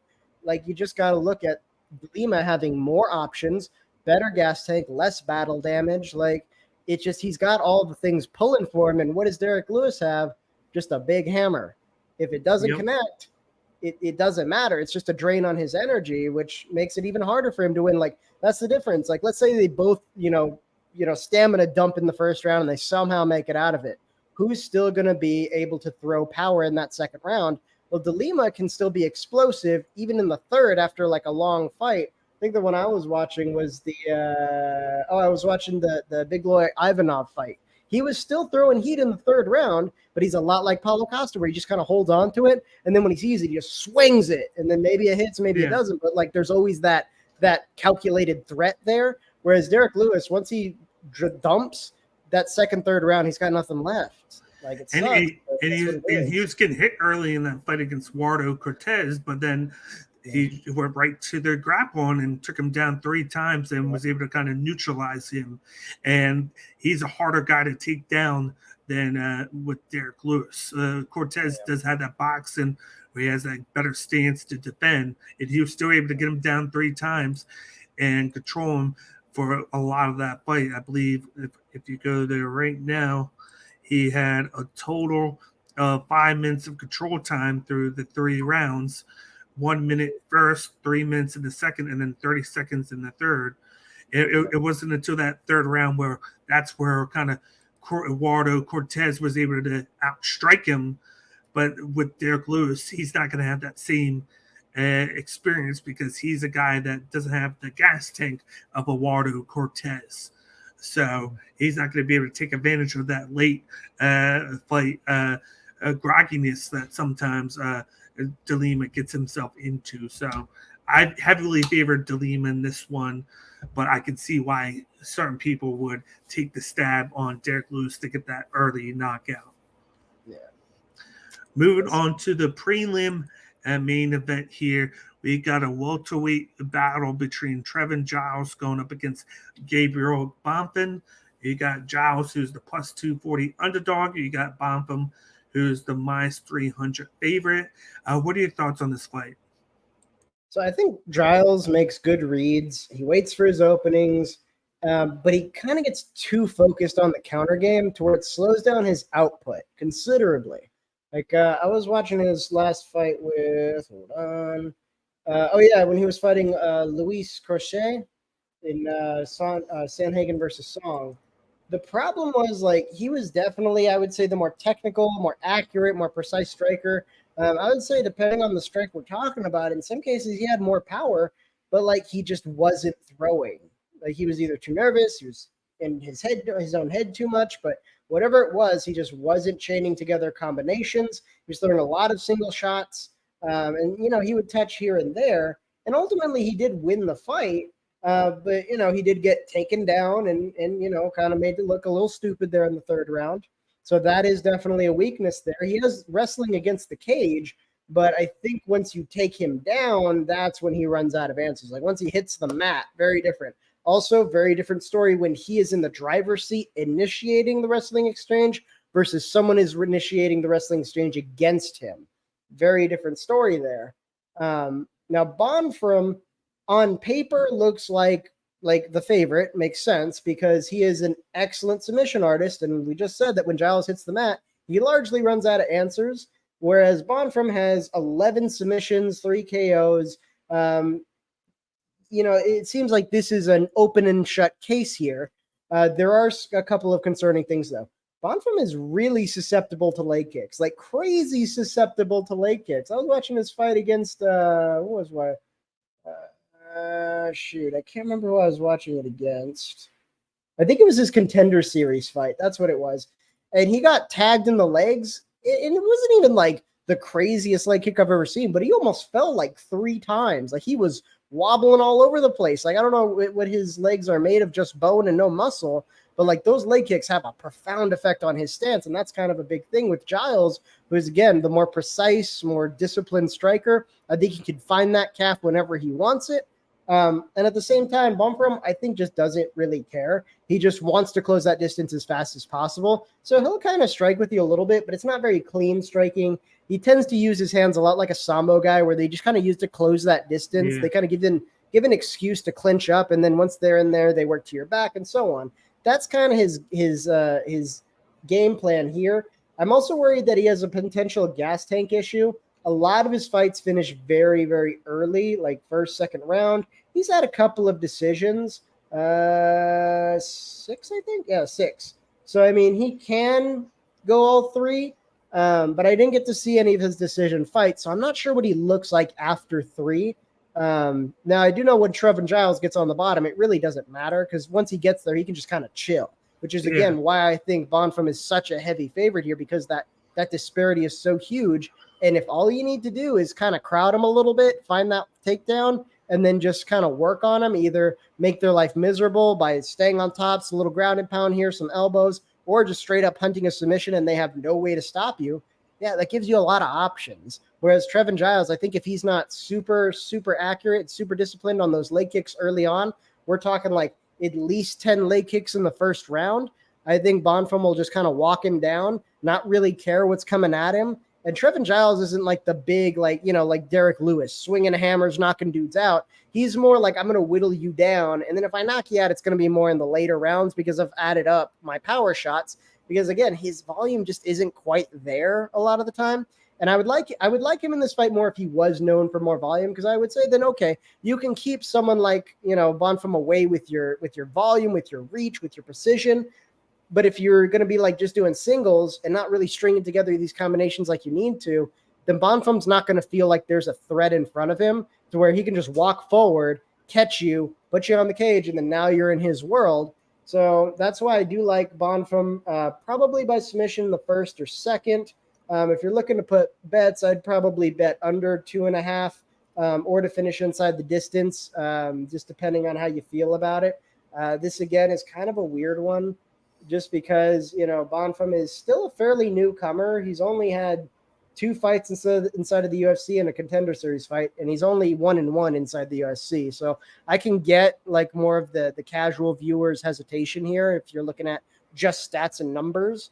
But I think that disparity between a lack of volume in Giles and like a huge, huge ability in the grappling department that Bonfrom has that Giles can't match, I think that ultimately is going to take the day for sure. Yeah, that's where you get the difference between both Bonfrom brothers, is the fact that even though they both have power and they have finishing capability with their hands, that Gabriel Bonfim likes to stun his opponents, and then he goes for the grapple on. And then you look at the last 5 fights, he has finished 4 of the last 5 fights with chokes, with submissions to get to tap out, whereas his brother goes for just a knockout. So it gives him a little bit more leeway with his fighting because he has that grappling background. And then, just like you said, Trevin Giles is more laid back with his striking.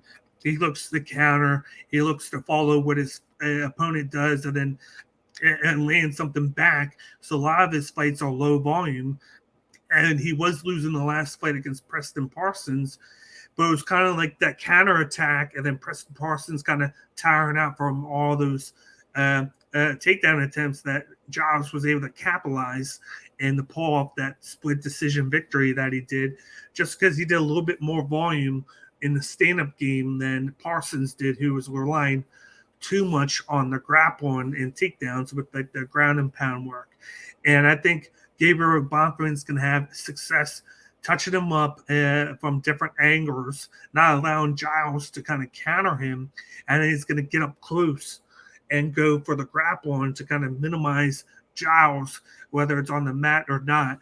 And I could see the same thing. I could see a first or second round submission to where he gets himself into a position where he can get Trevin Giles to tap. I think that's why it's a minus 300 odds, because there's more path to victory for him than Giles has against him. Trevin Giles, it does great with the counter game, but he's more of a decision guy now, where he tries to do the low volume. He tries to take his opponent out of his element, and then he's usually the guy with the better cardio coming in. Even though Giles does have that wrestling background, he just doesn't seem to use it as much as he should.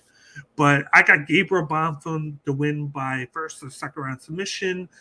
Of course, you're not going to attack that minus 300. That's going to be a mark to maybe where you hope to have it go down if Giles wins round 1 somehow.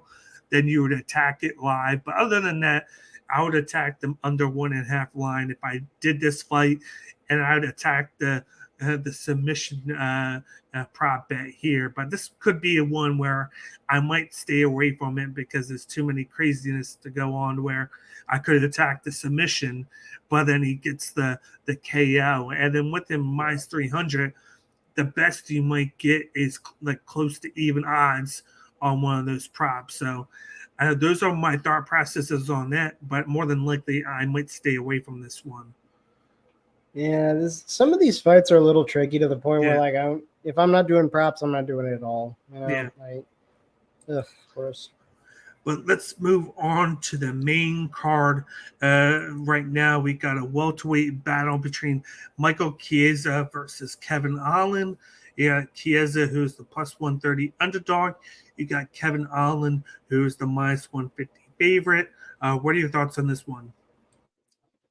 Yeah, I mean, Chiesa is kind of one of those dudes who I think early in his career, he was this like really promising guy, especially coming off of, the Ultimate Fighter. He had kind of like that weird fight with Masvidal where he got submitted, which was weird. And then he's been kind of like spotty, right? He's been streaky, right? He had a couple of streaks here and there. He even beat some like real dudes. Like he beat Beneil Dariush. I don't think a lot of people know that. Back in 2016, he beat Beneil Dariush. Can you imagine that? That's crazy. But yeah, I think recently he's kind of been falling off a little bit. And to be fair, he has had hard opponents. Vicente Luque, Sean Brady, like guys who are pretty freaking good. But I think the big thing with these two specifically is if they can negate his grappling advantage, it takes a lot away from him. Like if he can't go to the mat on his own terms when he wants to be there and really work on you, that I think puts him behind the 8 ball. And Kevin Holland, as of late, has been showing more growth in his game, especially ever since he came up to middleweight. We've been sort of seeing a new side of Kevin Holland where he does have the grappling ability that he lacked in middleweight. I think it's a combination of working with the right people. He's been working with Daniel Cormier in his camp. Also, he's kind of a bigger guy at welterweight. He used to, be a little closer to his natural weight at 185. He's cutting a little more, so he gets to enjoy the advantage of being a little bigger, being a little stronger, which in any grappling situation definitely gives you an edge. Even if the guy's more technically proficient than you, if you can overpower him, that kind of goes a long way, even if you kind of suck a little bit, right? So I think with Chiesa, he's kind of facing a similar puzzle, but I'm not convinced he has any new answers. He is coming back after almost like a year and a half of not fighting. He doesn't really have that much power in his hands. It's not like the precise, crisp, clean striking either. It's it's patchwork. I think he has a boxing coach, but then when he gets in the cage, the guy who's drilling on the pads is a very different guy from who's actually boxing in the cage. So I think that some of that cleanliness kind of falls away once he's actually live and in person. Whereas Holland, his bread and butter is the hands. And I think Chiesa is going to have to respect the power he has. I think because he's unorthodox, it's going to be hard for Chiesa to make those reads, close the distance, and put the fight on the terms he wants and take it to the mat when he wants it on the mat. I think that's going to be a tall order for him against Holland just because he's not going to quite know what to expect. Holland's got a bit of a speed advantage as well, I think. And of course, he could just shut the lights off whenever he wants. So, I mean, even though he kind of seemed at the middle end of his career in middleweight, I think this is kind of a new chapter for him at welterweight. So I could definitely see Kevin Holland, KO, submission, decision. It kind of depends on, I think, that first round, how well Chiesa is able to kind of pick him apart. And I feel like if Kevin Holland can get him to respect the hands and not close the distance in a calculated way, but instead get more desperate and just try to shoot for like, oh, let me just grab a knee. Let me just grab whatever. Kevin Holland can find his way out of that. And I think on the cage, he's got enough answers to like keep it out of a super dangerous spot. So I think Kevin Holland could potentially kind of grind out a decision here via like Ponzinibbio, even though he finished him like right at the end. That one looked like it was going to decision. We could have something like that where Chiesa maybe doesn't even try with the grappling. Maybe he tries early and figures out this is a losing game plan. Instead tries to go with the hands, which is also a losing game plan, I think. If Holland comes out like super amped up and he's finding the openings, he's finding his timing, he tends to start a little slow, but maybe we could see a KO in the second round or so. And then submission would be more like, if he kind of knocked him down and instead of doing the ground and pound TKO finish, he wanted to like jump on his back for like a quick rear naked, kind of like what he did to Trinaldo, that sort of story. Yeah. So I think he has a lot more paths to victory here. I am leaning towards kind of an early stoppage in the second or third, probably by KO. But if you want to play inside the distance, I think the KO prop is going to be pretty good as well. Maybe over 2.5, just again, because he is a little slow at the beginning. And I think Chiesa is not going to be super excited about throwing down. And I think when he tries to take Kevin Holland down, it's going to burn a lot of the clock time, right? So it's going to set us past that first round. So I think the 1.5 might be a little too soon. Whereas if you're doing over 2.5, that gives you time for Chiesa to kind of try to problem solve the grappling, not quite figure it out. And then, Kevin Holland comes in the second, much heavier with the hands and even, stuffing those takedowns, maybe putting him on the cage for a few elbows, that sort of thing. And we can kind of see this fight unfolding basically from the bell of the second round all the way up until like maybe it gets a decision, but I think he probably can put him away faster. Here's where I look at this fight. You look at, even though he has moved down to welterweight and he's done a better job, he's still in 3 of the last 4 fights. He's been taken down twice on average in those fights, except for the Stephen Thompson fight, which Stephen Thompson's not going to look for that. He's going to look for that karate, stayed back counter attack with the striking, where that's how, even though he got taken down twice by Holland, he was still able to get the victory because of his attack and how it was the stand-up game was really good. His stand-up game was awesome in that fight. And how smart he is. And then you look at Chiesa, and that's his main attack. He's going to use his wrestling. He has good, decent power in his hands, but it's all about the wrestling and the grappling. But he's not very sustainable with the stand-up game at times. And then, even though I do feel like Chiesa is going to be able to do well with the grappling, how is he going to do over time when it gets to like round 2, round 3? Whereas Kevin Holland has showcased that he can still pour in that output no matter what. He might get taken down 2-3 times, but 2 of those times might be in round 1, and then you get to round 2, he might be taken down. But then slowly his striking's going to come into play. He has that flashy kung fu style, a lot of those crazy leg kicks, and then he uses his range very well with his hands. And since he's the one coming down from middleweight to welterweight, he's going to have that advantage with the reach coming in here, because I believe with the height and reach, it is 81 to 75 difference. So he has a big difference there, and then he's 6'3 to 6'1, and then even though they might come in the same weight, he's to that point to where he might be 10, 15 pounds heavier, being that he's going to cut the weight like he has and then put it back on. So I think he's going to be like a takedown a couple of times early, but then he's going to get things into it with the striking.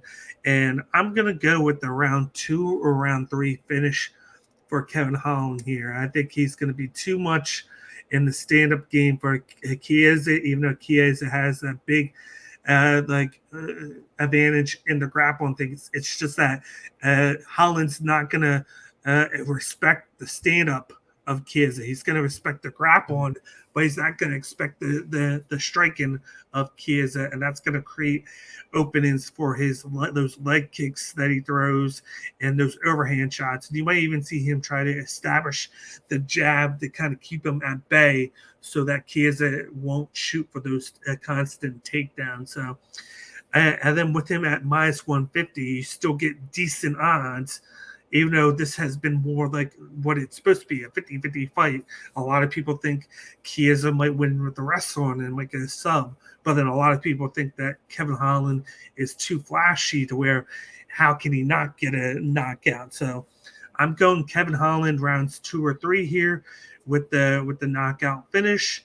I like the over 1.5 in this one because round 1's going to be more of the pacing and possibly him dealing with the takedowns of Chiesa. And then once round 2 hits, that's where you're going to see the style of Holland, where he moves around, incorporates the legs and the hands, and then he gets the finish. So I'm going with I like the money line. I like the finishing props, and then I like to keep it safe with the over 1.5. Makes sense. Yeah. I mean, this one, I feel like it'll be an interesting fight for sure. Because I want to see how Kevin Holland does deal if Chiesa does manage to get him down and kind of drag him into some deep waters.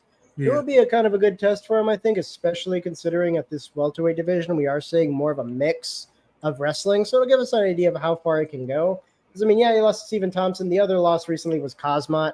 I mean, he wasn't going to win that. I mean, that just happened, kind of a fluke that he even got that fight.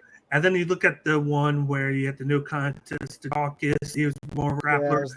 And then he caught him with that one. And then you got Vettori, who's high level, who are high level grapplers who are going to take you down. But then they also have power as well. And then the only other loss down the line were 2. One was to Thiago Santos, who, as you know, is a heavyweight now. And he took him down 3 times. And then you got Brendan Allen, who had several takedowns and then 4 submission attempts, who's more of a guy to attack within the submission game. So it was a whole different experience to deal with there. Whereas instead of the guy taking you down and looking for the hand finish, he's looking for the taking the back and choking him out type of finish. So it was a little difference game there in that one. But I love Kevin Holland's chances in this fight, especially once you get through round 1. And you might even be able to get that fact where after round 1, you might get better odds on Holland. Depending on how many takedowns Chiesa can grind out. So maybe just attack the live odds for the money line. Hopefully it gets the even, or maybe he moves the plus because he's taken down twice. And then an attack, knowing that you're already going with the over 1.5, and then the KO prop by Holland. So there's definitely a lot more props that lead to success for you with him. For sure. Let's move on to the next fight here. We got a lightweight battle between Tony Ferguson versus Bobby Green. We got Tony Ferguson, the plus 260 versus Bobby Green, the minus 335. What are your thoughts on this one? I mean, are we really doing this? I mean, come on. Are we really doing this, guys? Like, come on. We all know how this is going to go. Like, let's be fair. Ferguson really never recovered after he lost to Gaethje. Like, once Gaethje beat his ass, he just, I think it broke his brain or something. because then we just never saw the old Tony Ferguson, the Tony Ferguson who is good enough to potentially go against Khabib. We just never saw that guy again. He's gone. And I think a lot of that has to do with the rumors floating around that Ferguson just can't settle on a home gym and stick with it. He keeps hopping camps all the time. So he can't get solid coaches who get to know him, get to know his weaknesses, get to know his strengths. It's that build training around that. It's the Matt Snell issue. Yeah, exactly. And I mean, I think too much change is just as bad as not enough change, Sometimes you get into a rut because you're sparring with the same people, you're listening to the same coaches, you're not expanding and gaining new information. You're just, maintaining the information you already have. Whereas Tony Ferguson can't stay in one place long enough to, really find his groove and find his people, find a community there and grow. Problem. And I mean, before he was good everywhere, right? His hands had power, he had good wrestling, and then all of a sudden he doesn't have the power we've seen in the past. Can't knock dudes out. And then literally he's taken down more often than he goes down onto the mat on his own terms. And he's turning and running away from Nate Diaz. Nate Diaz, who has so much scar tissue in his face, they're worried that the cut guy putting on the Vaseline at the beginning is going to open up something over his eye and just end the whole thing right there. He was just literally turning and running from Nate Diaz before his retirement versus, Bobby Green. If you can't take Bobby Green down, you got to deal with his striking. And his striking is really good. I kind of compared it to Salvador earlier with low hands, but he's very good at evasion. He has solid takedown defense. I think even if Tony Ferguson wanted him to take him to the mat, it's not going to happen. And he's going to have to deal with Bobby Green. If you can't deal with Nate Diaz, you have no freaking prayer against Bobby Green. He is going to piece you up. He's great at finding angles. He touches. As soon as he can get you with a fast one, he knows he can put you with a hard one. So he's good at kind of finding those moments, but he doesn't get sucked into just doing singles. He'll string together combinations. He'll move around. He'll create distance, close distance. He's very hard to read because he has that ebb and flow I was talking about earlier. And he's very, very good at it. It's his whole style. So, I seriously doubt this is going to be, Ferguson's big comeback. I think the way he's been looking lately, I could see Bobby Green, if he's kind, putting him away in the second or third. But I think if Bobby Green has been paying attention, I think he knows Ferguson is not really a big threat here. I think he's going to come out early and start putting leather to him. And I think it's just a matter of time till he really hurts him. Now, Ferguson, I think, is going to try to play the long game where he kind of skirts around the edge of the octagon, staying as much distance as he can. But eventually you run out of octagon, right? And Bobby Green is pretty mobile. So I think he'll be able to keep up. I think early on in that first round, we're going to kind of see Bobby Green finding the timing is going to be really important here, especially when Ferguson is moving side to side. I think he's going to try to go one way and then fake him out, go the other way, that sort of thing to try to trip up Bobby Green's timing. But that's probably only going to work for maybe the first 45 seconds, maybe a minute and a half. And then Bobby Green will probably have his number after that. So it will largely depend if Bobby Green wants to take the time to read, set up those jabs and be like, okay, this is where my cross is going to be. This is where my upper is going to be, and really kind of pick him apart. Or if he just wants to go, fuck it, let's just brawl, because I think he wins that too. So I could see him winning by KO for sure. That's, I feel like, in this matchup, a pretty safe one. I don't think there's really a point in playing the live odds. I don't think those odds are moving anywhere further from where they already are. There's no way that spread is closing. Maybe get a little money on over 1.5 rounds, because again, you're going to have sort of that reading out in that first half of the first round. And maybe Bobby Green finishes him in the first, but we don't know. He is a bit of a slow starter sometimes, so that's kind of what I'd be betting on if it's over 1.5. But definitely, if there's a KO prop bet, go for that. But yeah, the latest I see this is probably second, maybe very beginning of the third. I think this fight will be competitive in the first round. That's about it. You look at Bobby Green and Tony Ferguson, they leave their faces open to be hit in fights. It's just how their style is. Tony Ferguson's known for taking a lot of damage because he wants to dish it back out. And, of course, he hasn't been the same since, just like you said, the Gaethje fight, but he did last fight. Yeah, and then that last fight, 2 fights ago, knocked down Michael Chandler in the first round before he got caught with that spin kick that just knocked him into the shadow realm. And it's just, but then on the other side, you got Bobby Green, who has showcased that he has high volume. He has very good hands, very good combinations. It's just like I said, he leaves his face out open so his opponents can do the same thing. And then in a lot of fights, just like the Fiziev fight, if it wasn't for him starting out slow and Fiziev starting out fast, he might have won that fight, but he lost it because he was already down in the hole 1.5 rounds, and the judges gave round 2 to Fiziev, and then he took over with a lot of volume round 3. So that's where I really like Bobby Green.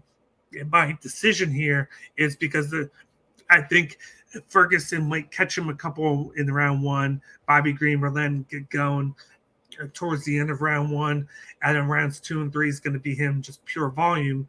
It's just that he's going to have times where Ferguson's going to be able to use that against him too because of the no defense game in this fight. So you're going to see a lot of throws in this one, a lot of non blocks or any defense in this one, because that's his fight. Neither guy can block their face as well, and there's just going to be, it could be that high octane fight to make Tony Ferguson look like he's back, look like he's 0-1, because Bobby Green's going to allow him a lot of chances to connect on him so he can get off and do the same thing. It's kind of like a similar style. It's just that Bobby Green has been able to adapt a little bit more than Ferguson, whereas Ferguson has, like you said, jumped from camp to camp. Bobby Green has kind of stayed put, has worked on some of the stuff that he needs to work on, and he's far like a lot of the better talent. Like you didn't get to see Ferguson against Khabib, but you got to see Bobby Green against Islam Makhachev, and you got to see him against Fiziev, and he put in a great fight, like I said, against Fiziev, and just barely lost to him in the volume game. So where I think this is one is just the volume count and the damage. I think it's going to go to Bobby Green. Do I think Ferguson gets finished? No, not in this one. I think he does enough to just stay in it. So I like Bobby Green by decision. It's just in fights, it's just with Bobby Green, it's either one fight he'll get the finish and then the next fight he won't. And where he should have. And it's like the flip-flop. He finishes somebody he shouldn't finish, and then he doesn't against somebody that he should. So this is where I get the reverse effect here. I think Bobby Green gets the win by decision. There's no way you're going to attack the live odds there, even if you're lucky. Even if Tony Ferguson takes round 1, at most it'll drop to 250. So I'm going to lean towards over 1.5, and then maybe, just maybe, I might attack 2.5 here. But other than that, that's all I'm doing in here, is because even though I want to take the chance of Tony Ferguson getting finished, I have a feeling he's going to harness in our sleep, and he's going to make this go to decision. And then Bobby Green wins by that. I'm gonna be pissed if Bobby, because like, what's the obstacle to finishing Tony Ferguson at this point? What's the obstacle? Like, come on now. Yeah. Especially because like the power balance definitely heavily in Bobby Green's favor. Like, very much he's the power striker here, and Ferguson has to be the volume striker, and he's not gonna be. Like, we don't know. We've seen his last few fights. It's not really his game right now. I'm not really sure what the hell his game is, honestly. Like, it keeps changing.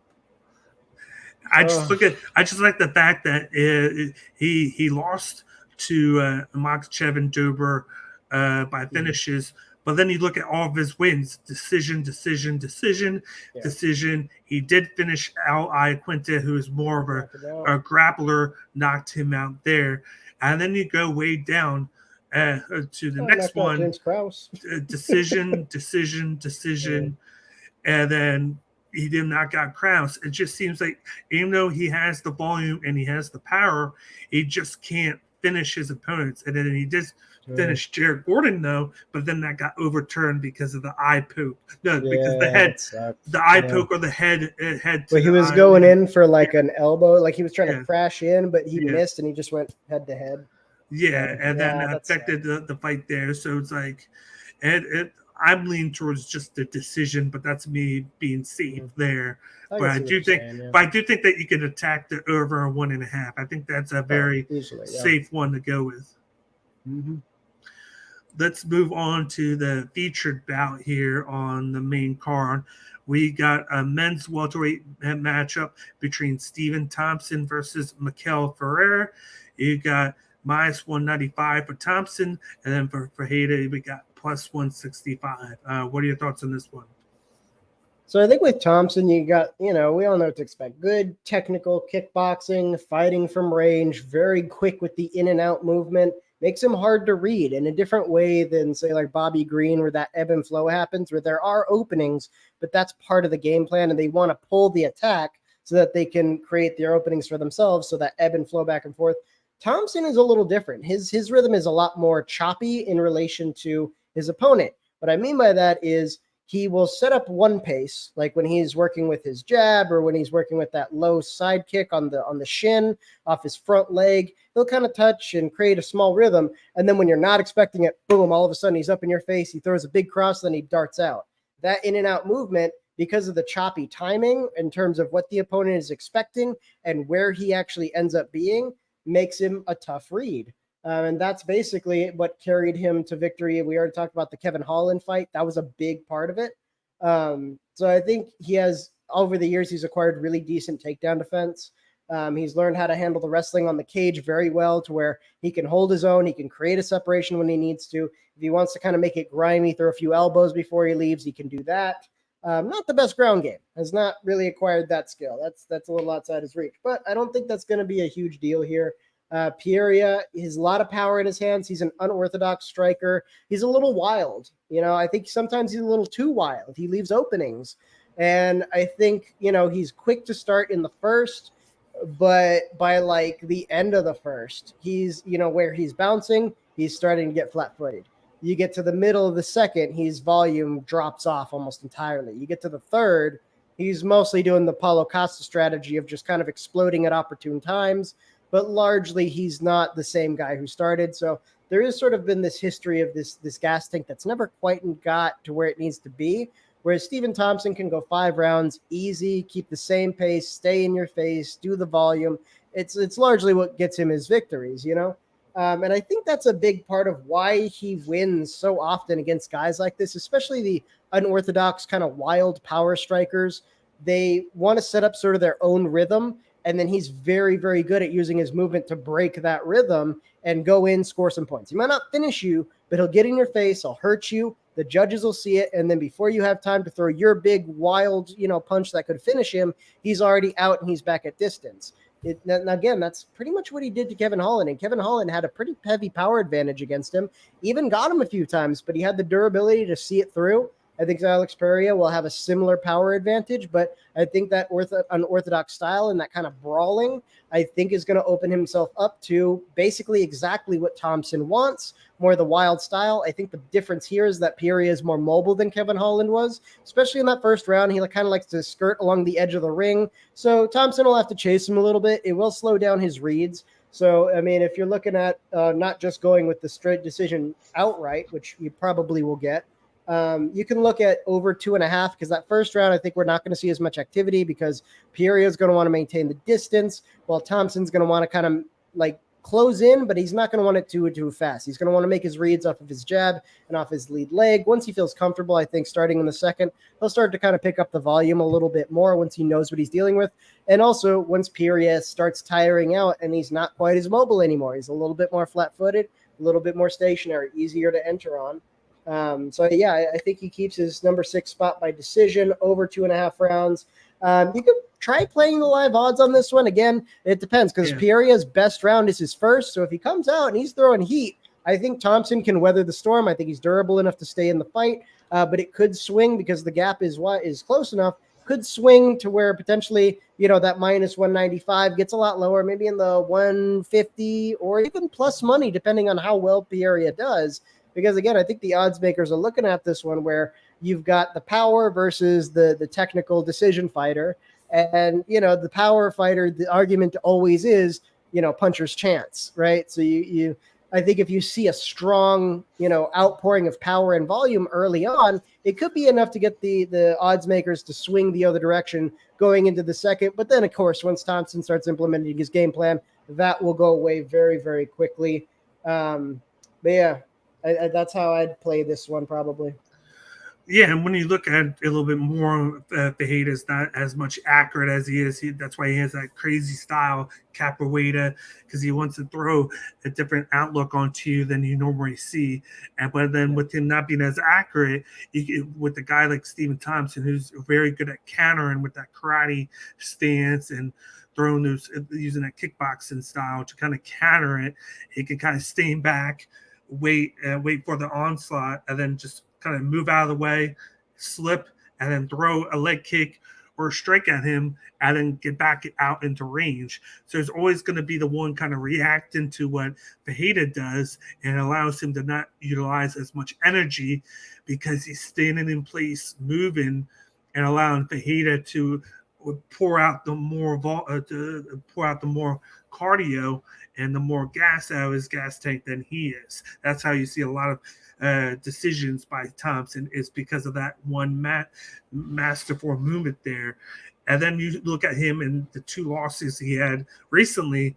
There were two guys like Burns and Muhammad, and they're guys that have kind of under math what you need to do with Thompson. You know, when you go for the double leg takedown, you drive with the double leg takedown along the fence, and then you keep on pushing with the single leg, and then eventually you'll be able to get him down. A lot of people don't do that. A lot of people just attack with the double leg, try and force it, and then they keep on going or they bail out. Those two guys didn't do that, and that's where you saw the success against Thompson. Was that Thompson can fight against just about anybody who has power in him, just for the fact, and like we said, he can counter with both his hands and his legs, and he can get back into range. So in this fight, I'll keep it simple. I got Stephen Thompson by decision. I think he pours out more volume. He has the better gas tank. You might see Fajita had the better spurts early on in the first round, but then because he pours out too much gas tank with that style early in fights, I see him fading in the second and third round, and then I see Thompson taking over. I could see a 30-27 here, or if Fajita wins round one, I see 29-28 Thompson here. So I'm definitely playing the over 1.5 and the decision mark here. And I could play the -195 right now if I wanted to, or I could wait and see how round one goes and play the live odds once round two starts. Yeah, for sure. I mean, this one is a lot more open and closed. Fun fact, I just saw the UFC released the embedded episodes, the first one for the upcoming pay-per-view. And Poirier is actually doing like workouts in the mountains with, I think it's the Army, but the guy who was interviewed was Special Forces. So he might be working out with the Green Berets. But they were saying like, oh, yeah, like he's not even breathing hard and we're exhausted. So, you know, he's in good shape. But that just means it's an output problem. Like that means he's got a great gas tank, but he's just putting too much in too early. And then, you know, for the rest of the fight, he's running on fumes. Either way, it's not good. You can't do that against a guy like Thompson, who's good at pacing his energy, waiting, playing the long game, picking you apart. You know, that's part of the reason why he doesn't have as many knockouts. But, you know, I don't think Pierre is going to be able to take the spot from him. I think he's going to hold on to that for a while. And then when you look at Fajita, he is on a 5-fight win streak, but all of his fights go to decision, where he does have 2 fights that go over 100 strikes, but then he has a couple where he has 92, 44, and 88, and then he has a couple of takedowns where he has that, but I don't think he's going to have the success where he's going to be able to capitalize on those takedowns, because he's not well versed into the style of wrestling that the Burns and Muhammad are, where they go to the next level to go for it. You're going to see him go for it, and then you're going to see him kind of bail on it. And with the output, you know, with Thompson, he can match the output. He had 163 against Holland. He had 171 against Neal, 138 against Luque. Against guys that are going to push the volume with him, he's going to match it. He's more of a guy that will either sit back and be laid back, or he's going to match the volume count. So that's why I think it's going to go to decision, is the fact that he's going to look to match it. And then Fajita has showcased that he can go to the decision, even though he might slow down in fights. And Thompson's not that much of a finisher. So I think a decision is a very safe bet. Yeah, and I mean, especially when you look at the last 5 fights, you look at the names. There's a couple of things that stick out immediately with Pereira. When you Yeah. look at Ponzinibbio, Price, and Imadov, he's got the power advantage on all three of those guys, and I Yeah. think the damage accumulation really helped out a lot. And he did finish Imadov, but for Price and Ponzinibbio, the damage I think was pretty significant, and that swayed the card significantly. With Fialho and Chaos Williams, I think it was the speed advantage. He was able to stay away from their worst stuff while peppering them with just little shots here and there and then run away real quick. Kind of like what Stephen Thompson does, but in a very kind of janky, less clean way in his own style. Yeah. It's so gonna be it's gonna be how yeah. I yeah, think it's he's gonna be how outmatched. yeah, it's gonna be how he attacks the stationary moments of Stephen Thompson, where he's like he Aren't wants very to kind often. of yeah, but she's gonna well, I don't mean stationary, I mean more times where he's like, even though he's hopping, but he's not Right. trying to move too fast, and he tries to bait you inside, so then he can pap you with the jab and then smack you with that side kick to then jump back out into range and get you kind of frustrated to where you start throwing stuff that you normally wouldn't throw because he's connected on these crazy angles that you're not normally used to seeing. Yeah. Let's move on to the co-main event of the evening. We got a very fun light heavyweight battle between Jan Blachowicz versus Alex Fajeda, who's making his debut in the light heavyweight division. You got Blachowicz, who's the -120 favorite, and then you got Fajeda, who's the +100 underdog. What are your thoughts on this co-main event? And this is a little weird. Alex Pereira moving up to light heavyweight, especially when he's guaranteed a rematch against Adesanya. Like, would you rather be the main event on a pay-per-view, or would you rather be the co-main on a pay-per-view featuring a fake belt? Like, I don't know. I'm just saying it seems like kind of a weird career and business move, but I can kind of see why he might do it. I think it was because Glover Teixeira, just recently retired, and after getting beat by Adesanya, he's like, well, maybe I could go and, carry the torch for Glover up there in light heavyweight. And I mean, I think he's got the size and power. Maybe cutting that all the way down to middleweight was really hard on him. We don't really know, since he's not the most like high energy fighter. He just has a lot of power. And then once he finds those moments, he can really unload, but he's good at kind of pacing himself so he can keep doing it. And then, of course, we already know Blachowicz. He's already well-rounded, lots of power in his striking, good wrestling ability. He's just kind of filled out his game a lot ever since he's, really started coming into his own in the UFC. He's become a real force to be reckoned with. But I think the odds are pretty good where they're at. The live odds I had earlier were -125 for Blachowicz, and Poirier was at +105. So it looks like a little bit of movement there, 5 points on either end. But I think the odds are kind of right where they're supposed to be, mostly because of two big factors. One, obviously, Blachowicz has the grappling that Poirier does not. Poirier is right now in training camp with Glover Teixeira and, all the Brazilians trying to refine his grappling ability, whereas Blachowicz has had plenty of time to flesh it out, test it inside the octagon, really, get used to what that feels like to operate at that level and make it win against guys who have a similar style to Poirier, like Israel Adesanya. He stood with him a little bit, figured out that the kickboxing thing wasn't going to work, so he took him to the mat, ground him out for the next 3 or 4 rounds, and, took the decision. But the other thing I think people forget when they want to back Poirier is that Poirier does have a huge weakness. We just haven't seen it in a while because of the opponents he's been paired up with. But if you think all the way back to his debut inside the UFC, he had a fight against Andreas Michailidis, and he almost lost. I actually pulled up the UFC stats for this one. Michailidis got 4 minutes of control time in round 1 because he took Poirier to the fence, got to his back, and then just smothered him. Wouldn't let him off, wouldn't let him breathe. I think he managed to score 2 small takedowns here and there, but Poirier is such a big guy, he couldn't really hold him down, but he did still have control of the back the whole time, just riding him out, getting him tired. Poirier didn't like that. He couldn't really strike. He couldn't really do anything. He was just kind of stuck there carrying this dude's weight for 4 minutes. But everybody remembers the second round where he comes out and knocks him out with the big flying knee finish. That's what people remember. But when you look at a guy like Blachowicz, he could absolutely execute that game plan. No problem. All he's got to do is find Poirier's back. That's not a big issue for him. I think he can do that in his sleep. I think he has the power to match Poirier. And even Poirier, who I think had the power advantage against Israel Adesanya, even then he was still kind of slow to start. He didn't want to overcommit to anything. He wanted to kind of take his time, find his reads. And against Jovic, I think he's probably going to do something similar in that first round where he's not really going to be focused on putting as much damage as he can on Jovic as possible to try to slow down the inevitable wrestling, right?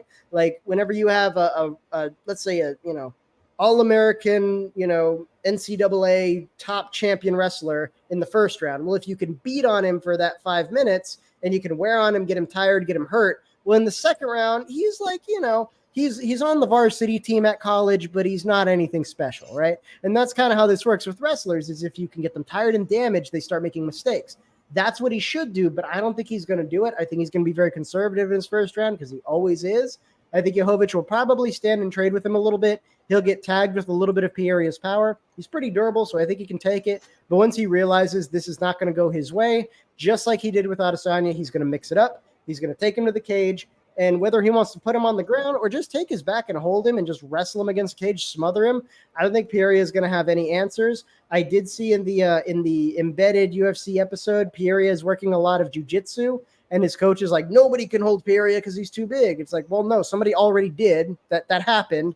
And you guys are over here working jiu-jitsu the last freaking week of the fight. You should be drilling the shit out of like, okay, we have your back. Get out of it. All right, good. Let's do it again. Here's your back. Get out of it. That's all they should be doing at this point because that's like Jovic saw that fight. His trainer saw that fight. And they already know that's his biggest weakness. So I think they're going to really capitalize on that. And Poirier is not going to have much to do there, other than try to kind of flail around and hope maybe his week-long jiu-jitsu tutelage under Glover Teixeira might pull something out for him. But I don't really see him doing any better against Jovic as he did in the first round of his debut, where he just was out of options and he couldn't put the person in front of him where he wanted, put the power where he needed to put it, because, again, he's kind of slow to start.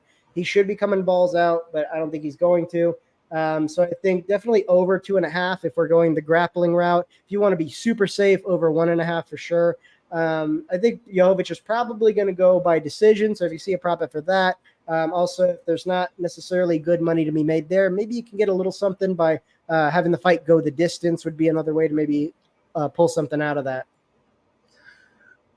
I look at this fight and I kind of compare it to the Adesanya fight with Jovic, but the big difference is the fact that Fajita is coming in 30 pounds heavier than Adesanya did, because Adesanya is normally a middleweight, whereas Fajita is a big boy who was cutting a lot of weight, kind of like what Davison Figueiredo was doing, getting down to flyweight, and now you see him at a more natural weight class at light heavyweight for himself. And then you even look at how big he is compared to Glover Teixeira. He is bigger than Glover Teixeira is from a height standpoint, and maybe close to him in weight.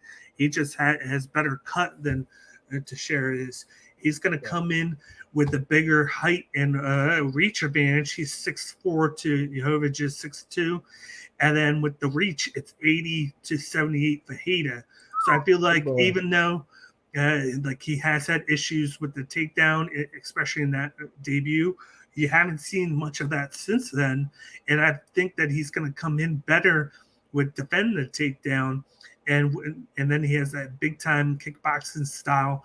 You're going to see him stand and trade with Jovic. Jovic has the power on his side, but I think the technique and the volume count and him from different angles is going to be on the Fajita side.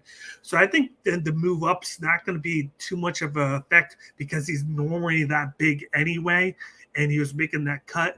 He's just going to maybe lose a little bit of power, maybe compared to the speed. He might be the faster guy now, where he's going to land a little bit less speed, and he's going to be able to utilize that to go around, move around the octagon, hitting Jovic from different angles. It's just going to come down to, like you said, how much of those takedowns, if Jovic decides to use it, because we know at times where we expect him to use it and then he doesn't. Like, is he going to take advantage of it? And that's why I'm leaning towards Fajita by decision here. I think it's going to be that cat and mouse, maybe chess game, to where you see who's going to make that mistake first, and who's going to instill their game plan on this. So I could see the first round, seeing them figure each other out, collecting the data, see what's going to happen. And then I feel like with the volume game, I got to go with Fajita because he's the guy that's more used to throwing more volume, and he has showcased that he can go to decision several times. And Jovic has a good gas tank as well, but he tends to at times slow down just a little bit in fights. And with him not being the guy that can enforce his will on Fajita because he's not going to be the bigger guy, I think he's going to have trouble with that. And I think this could be a fight where it could be possibly a split decision. I could see a split decision here to where it could come down to the third round. And then with me, I feel like Fajita can outvolume him. And then maybe it comes down to a dispute where maybe he outvolumes Jovic, but then Jovic takes him down for half the round and just controls him there. So it's like, what do you do there? And then that's where I kind of lean towards Fajita in that one. So I'm going to say Fajita. Dare I say split decision in this one. And he's already plus 100, so it's pretty decent there. I like the over 1.5 odds there. And then I might stick to that. I might stick towards the money line and over 1.5 rounds. And so what's interesting is both of these guys have a lot of power, but they're also not the cleanest strikers. Like one of the things that caught Poirier is that when he gets excited, his hands drop. And that's exactly how Israel Adesanya caught him, because he was working and crack, got him. And he actually has only gone to decision one time, but I see the misunderstanding. He took Israel Adesanya the first time all the way to the end of the 5th round. It was like 2 minutes in. So it was pretty dang close. So he can go the distance. I think in particular with Adesanya, with that particular case, Adesanya is not the big volume guy all the time. He is the heavy counter guy, and that's kind of what gets him in trouble when he's like, "Oh, they didn't bring the fight." It's like, dude, you have to have offense too. It's not just the other guy feeding your counter game. Now, I think that is a difference with Poirier, is that he does have an offensive counter game. I think he's a little slower though. I feel like with Jovic, he's more inclined to throw leather more quickly. Like, if you look at how he treated Dominic Reyes, for example, that's, I think, a good example of how when he feels like he can go, he'll go. He'll just start going. Even with the Israel Adesanya fight early on, once he kind of got used to it, he was more willing to throw. But it was once he was getting countered, he's like, all right, this isn't going to – let me just take him down. Let me just do that. And, of course, we didn't get to see all – oh, no, that's right. Rakic saw a little bit. The knee injury at the end. That's right. I look at that fight. The fight that stands out is Johovic's fight against Glover Teixeira, the guy that's going to be training Alex Fajita. He kind of mixed things, even though he mixed things up with the grappling, it was those leg kicks that were having the effect on Jan Jovic early in that first round. And what does Alex Fajita do best is those leg kicks that he throws from range. So I could see a scenario where he uses that and he tries to slow Jovic down with those leg kicks to the thigh and repeatedly throwing them and try to stay a distance away to where he can manage that takedown defense, because you're going to have Jovic come to him and rush him for those takedowns. If he just keeps on moving, throws those leg kicks, and then mix up the hands with inside of it, he's going to be able to, 1, do damage to the leg of Jovic, and then 2, get that volume count up to where you got to have Jovic fight from behind to get the round back with there. So I like the advantages there. It's just going to come down to, like we said, how is he going to do with the grappling, and can Fajita stay ahead of him on the volume count to kind of minimize any of the takedowns that are done to him. Because if he can do enough damage to Jovic, it can kind of outdo that control time, because if he gets taken down, he's going to have a harder time to get up. It just won't be as bad as Izzy, because he has more weight on him than Izzy does. So it gives him more leeway with dealing with a guy on top of him. I don't think he necessarily has to even take him down. I think just work in the back. Because, again, he's training with Glover, who is kind of more of a jiu-jitsu background. And, again, no matter how good Glover is, you have to take into account there's not enough time. There's just not enough time to turn Poirier into Glover Teixeira. He's had, maybe 6 months uninterrupted training with Glover.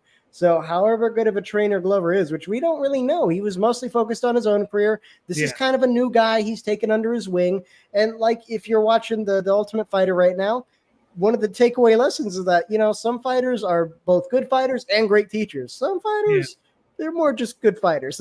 They're kind of so on teaching. So, I mean, that's to be seen. But this is kind of a puzzle where depending on how you work it, depending on how you look at it, it's going to be a close fight, I think, regardless, just because of the caliber of these two. But yeah, I think the props are probably going to be safer because I don't even think Jovic has to take him down. He just has to hold his back. That's really it. Because I mean, that's not something jiu-jitsu guys are great at dealing with just in general. It's against the way they do things. And this is where the odds being close to even are right. That's why they're like they are, because both guys have their own like paths to victory there. And that's why it's so close to where it's minus 120 plus 100. It's like the slimmest of margins here. And that's why I think it goes to split decision. I'm just leaning towards the volume. And that's why I'd rather go towards the underdog here than the guy who is going to do more control in the fight and will have less volume, because I've seen more volume out of Fajita. Jovic has had most that he's done was against Izzy, and that was 100 strikes. And that was mainly through the grappling thing. So he's going to be more of the power in trying to knock out. Well, both have a lot of knockouts, but I think this is going to be a scenario where it's going to be like a kickboxing range fight. I'm going to try and land a lot of leg kicks, and I'm going to try and get up close and control you in the clinch. I do want to see how Poirier looks at 205, since that's supposed to be closer to his weight. So it's either going to be, more like Paul Craig moving to 185, where he looks great, he looks healthy, he's right where he needs to be, or it's going to be a Paulo Costa situation. Everybody says Costa looked better at 205. I thought he was sluggish. I thought, he had more power because he's a bigger boy, but I think he was carrying the weight in a way that you just didn't see at 185. He was more lean. He was more agile. He's more mobile. And then you put him at 205. It looks like he, the night before downed a pint of ice cream and a whole freaking pizza, and then was like, oh fuck, I got a fight that I got to get to. That's right. All right, let me get the diarrhea out, and we'll take care of this. But I'm interested to see what kind of shape he's going to be in for that. But apparently the training's going well, according to the embedded episodes. Let's move on to the main event of the evening. This is for the vacant BMF title at the lightweight division. We got Dustin Poirier versus Justin Gaethje Part 2. We got Poirier coming in the minus 135 favorite, and Gaethje coming in the plus 115 underdog. What are your thoughts on this main event? Well, I mean, if we're going to keep the whole fake belt thing going, then, that their first time around was pretty exciting. So, it makes sense. I don't know why we didn't just retire the fake BMF belt after, Masvidal ended up retiring. That probably should have been when we hang up the, consolation prize belt, because you're not good enough to like get a real belt, but whatever. So with these guys, they have kind of similar attributes, but they're different flavors, I think, right? Like Poirier, good striking, very technical especially like recently, since he's really been fleshing out a lot of boxing with his coach. He's gotten way more precise, way more calculated. He still has as much power as he ever has. He's still very durable. Of course, his weakness is against strong grapplers. Gaethje is more the power brawler. The thing that really keeps him safe is his unorthodox upper body movement. Excuse me. He'll be like throwing punches and kind of cutting at weird angles, so his head isn't on the center line. Makes it kind of hard to track where he's going to be and make that leather connect with something, rather than, he throws a punch, he gets you, but then when you throw your more clean, straight down the middle shot, he's not there anymore. It can be kind of frustrating for a lot of fighters. Like you saw that on full display, I think, against Tony Ferguson was like the best example I've seen of it. If you kind of want to visualize. Now, he does have good grappling, and he's also just as durable, but I don't really think the grappling is going to matter here. If you watch his match with Fiziev, I think that's basically a blueprint for how this is going to play out. Because again, Fiziev is a guy who's known for the kickboxing, but also known to like not necessarily be the best wrestler. At least between Gaethje and Fiziev, Gaethje's definitely better. Like it's not even close, man. Like look at his credentials, look at what he's done in the past. Even just look at, how he used his wrestling earlier in his career. You can see that this guy knows what he's doing versus, Fiziev, it's more like he's a kickboxing guy who's been picking up wrestling as he goes along. So like if you were the coach for Gaethje, you would definitely want to go much, much heavier on the wrestling in early rounds before you start standing and trading with him. That way you can drain his stamina a little bit, maybe grind out a round or two so you're safe on the cards. And then if you want to make it like this big stand-up war that everybody wants to see, you have better odds there in the later rounds. But that's not what he did. He mostly just stood right in front of Fiziev and just traded back and forth. They both took a ton of damage in that fight. But the difference was like Gaethje could have kind of messed with Fiziev a little more. And I think I saw him try a couple of times where even just threatening the takedown, like we talked about earlier, can kind of screw up a stand-up fighter, especially one who knows he's not as good as you on the grappling or the wrestling. It'll make you pause. It'll make you, oh, wait, hold on. Oh, shit, I don't want to go down, right? But he didn't do it. He did like 2 lazy-ass knee picks that weren't even going to be successful if he wanted them to be. And Fiziev knew that. He's like, what are you doing? Get out of here. He just like smacked them around a little bit till they separated. And then they just went back to just banging.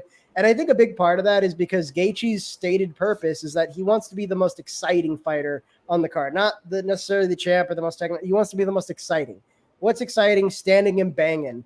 Wrestling and taking someone's back and grinding them out. It's a very technical game, but it's kind of boring to watch. And I think he kind of knows that. And that's why he doesn't pull his wrestling out as much. And just because like we've seen kind of what happens in the past when these two go at it, I think it's, it was a close decision last time. But when you look at the stats, I think the numbers kind of tell the tale here. It was 174 to 115. Total attempted strikes 351 to 212. So Gaethje was just lapping him. Like he did more than 100 attempted strikes than what Gaethje did. So the volume was there. Early in round 1, he had a huge head start. It was 63 to 34.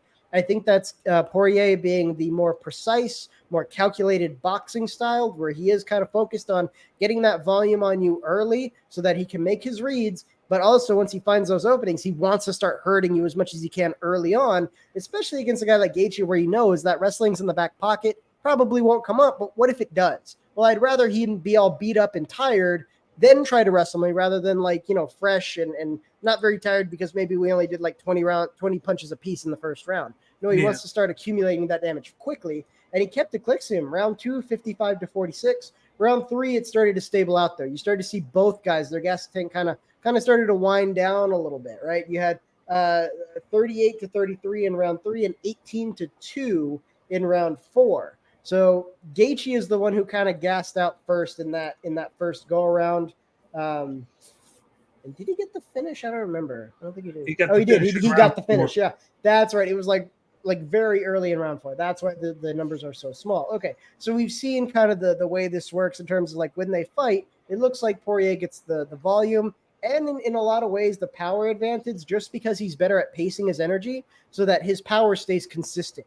Gaethje's will fluctuate throughout the fight depending on how much gas he has in the tank. And, if Poirier can, basically piece him up when he's fresh and front loading all of his volume, then as the rounds go on, he's just not going to have anything in the tank left to really throw the kind of power that he's capable of in rounds 3, 4, and 5. So, I mean, the first 2 rounds, it's kind of anybody's game, but it's also kind of not, because I feel like the technique and the calculated poise of Poirier, I think, wins out again here, because all he really has to do is just keep touching him. I don't think the threat of the wrestling is going to be very prevalent here. And I mean, even if Gaethje does kind of pull it out, I think it's going to be a lot like Fiziev, where it's going to be kind of a lazy knee pick here, maybe a slight threat of a double leg or a single there, but he's going to abandon it quickly, just like he did with Fiziev, because I think between Fiziev and Poirier, he does have the better takedown defense. So even if Gaethje were to commit, if it's too lazy, it's just not going to happen, and it's a burn on Gaethje's gas tank, and I think he knows that. So just based on history, stats, and the way these characteristics match up, I could see these two kind of brawling, especially in the earlier rounds. But if we see a similar pattern here, you could say Poirier is going to take a late knockout like he did last time. If you want to be a little safer, I could say he gets the decision this time around. Gaethje learned a little more. From what I hear, he's doing great in camp. They showed the embedded episode. He's full of energy. He's doesn't look like he's hurting on the weight cut or anything. He looks great. So maybe this time around he's a little more durable. He's a little more calculated. He's not going to just front load everything in the first 2 rounds and then die in the 3rd and 4th. So this one I could see maybe a decision is more likely, but I still see Poirier edging him out just a little bit. Again, it just depends on who shows up. We've seen great versions of Gaethje who could potentially beat a Poirier, but I think the default version of Poirier, I think, is really all he needs to have a slight edge over Gaethje if he comes in a similar fashion, which, again, if he's looking to be the highlight, fun-to-watch guy, he's not going to be worried so much about the minutia of the technical side of it. He wants people to watch this and have fun. So I think that kind of almost gives him a sort of recklessness, So for the betting on this, it'd be tough to look at those odds. I mean, the money line's all right. Maybe if you wait and then Gaethje has a strong first, it could cause a bigger swing just because of how close that first fight was. Like they were just slugging in from like without the actual numbers, it looked like they were just dealing even damage, right? Like the first 2 rounds were very competitive without the actual stats there to help you out. So I think if the judges see that or the bet odds makers just see that, maybe you could see how that first round plays out. If you see a big enough swing, you can play the live odds. Minus 135 isn't terrible either. You could go for the money line there. Definitely over 1.5. You could probably be fine doing over 2.5, just depending on where you get better plus money there. But yeah, I mean, I'm thinking Poirier is probably going to take the decision, but I'm not confident enough to necessarily put a bet on it. Yeah, this is a fight where I'm not confident on either side in this one. Poirier did win the first one, but that was Gaethje's 3rd fight in the UFC. He had debuted against Michael Johnson with the win, and then he came in and had to fight Eddie Alvarez right away in his 2nd one, lost to that one, and then lost to Poirier, and then that's when he started to pick up on that winning streak in the UFC before losing to Habib. It was Khabib, so yeah. and all there as well. Who was also a champ, so Yeah. So when you look at who he's lost to the champ, either a champ or a former champ in the UFC at the time. And like one thing I did like was seeing in the last fight against Fiziev was he did get a takedown and then he did showcase the threat in the 3rd round when he needed to, because it was 1-1. A lot of people thought that maybe Fiziev might have won that 2nd round, but I thought Gaethje did. So going into that, his camp told him got to go out round 3. He went all out, got that takedown, but what really impressed me was the fact that he mixed in a jab into his repertoire in that round 3, to where he's always throwing that leg kick, and he's probably going to throw more into it. And that's kind of how Dustin Poirier started throwing the leg kick, was because of Gaethje. Gaethje threw over 15 or to 20 in that first round in their first fight, and then it started to go down a little bit. But now you're seeing Gaethje do a little bit less leg kicks, but more volume with his hands. And he's showcasing, and I think he's going to be the one with the more power in this one.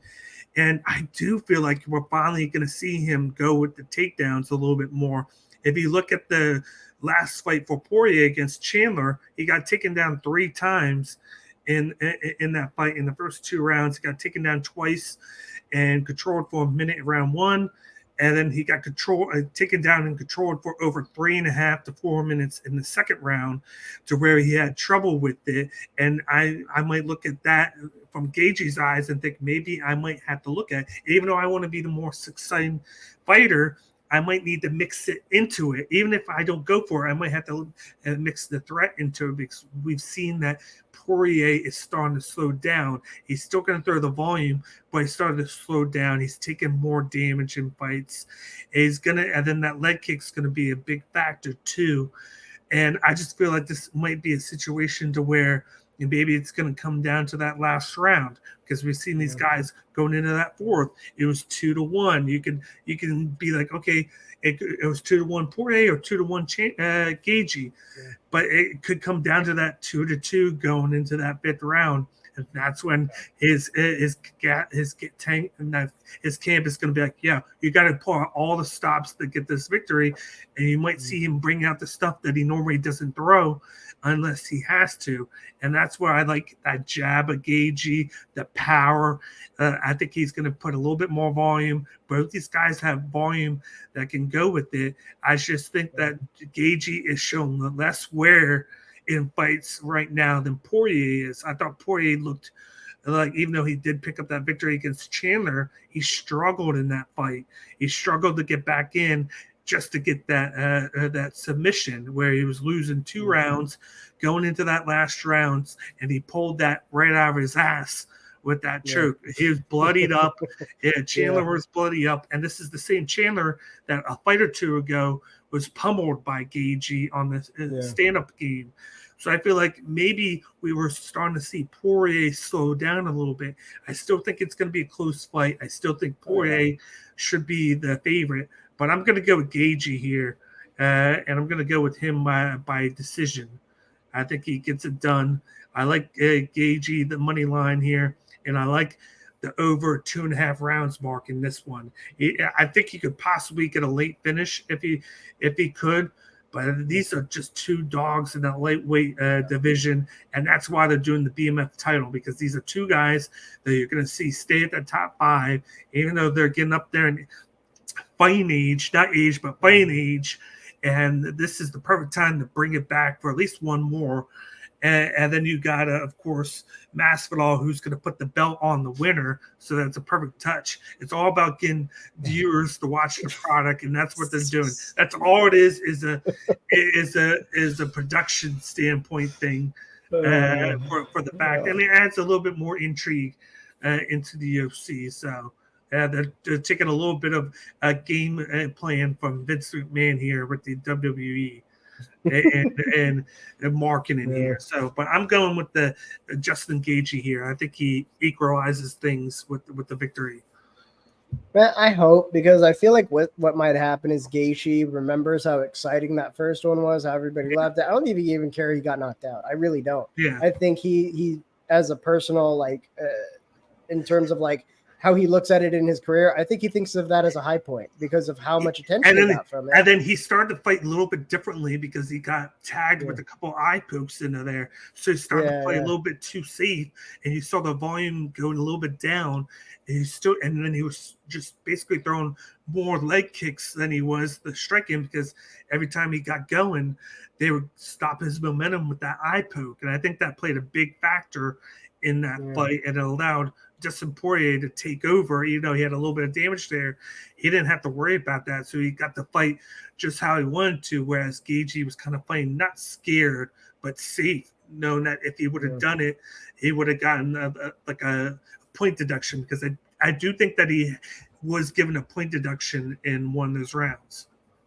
Could have been. I mean, they were going back and forth, but my main thing is I think Gaethje, if let's say he pulls out the wrestling and he has a successful first round, if it's a boring round, I don't think he does it again. I think if it's not an exciting round, I think he goes, let's just go to war, because that's his personality, But it would be really cool to see him incorporate the wrestling and still be effective. That'd be awesome. But even if he just did it for one round, that's a round where it's going to make Poirier think for the rest of the fight, and it gives him that one round advantage where he has that one round lead, and then he could go into the striking, and even though he's throwing feints to act like he's taking him down, he can utilize that to get Poirier to bait on it and then throw those strikes at him and land some good shots, because Poirier has showcased lately that he doesn't have the best striking defense right now, and if he's going to go to the wrestling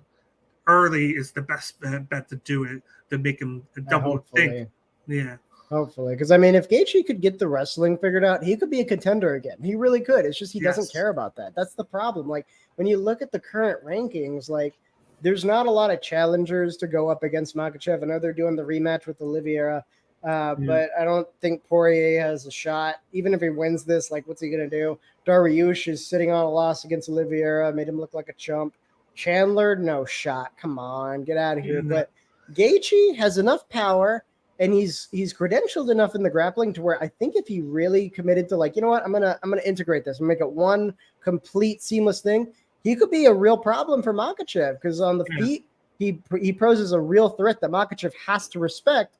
And if it goes to the wrestling, I think he knows enough to at least stay out of trouble. It's not quite the same as Khabib, because I feel like Khabib and Makhachev kind of play a slightly different game, to where I feel like Gaethje, especially at this point in the game, he was very new to the UFC when he fought, Khabib the first time around. If he were to really take the lessons he's acquired over the years and really, buckle down and tighten up his game, I think that could be a viable guy to potentially take the belt from Makhachev.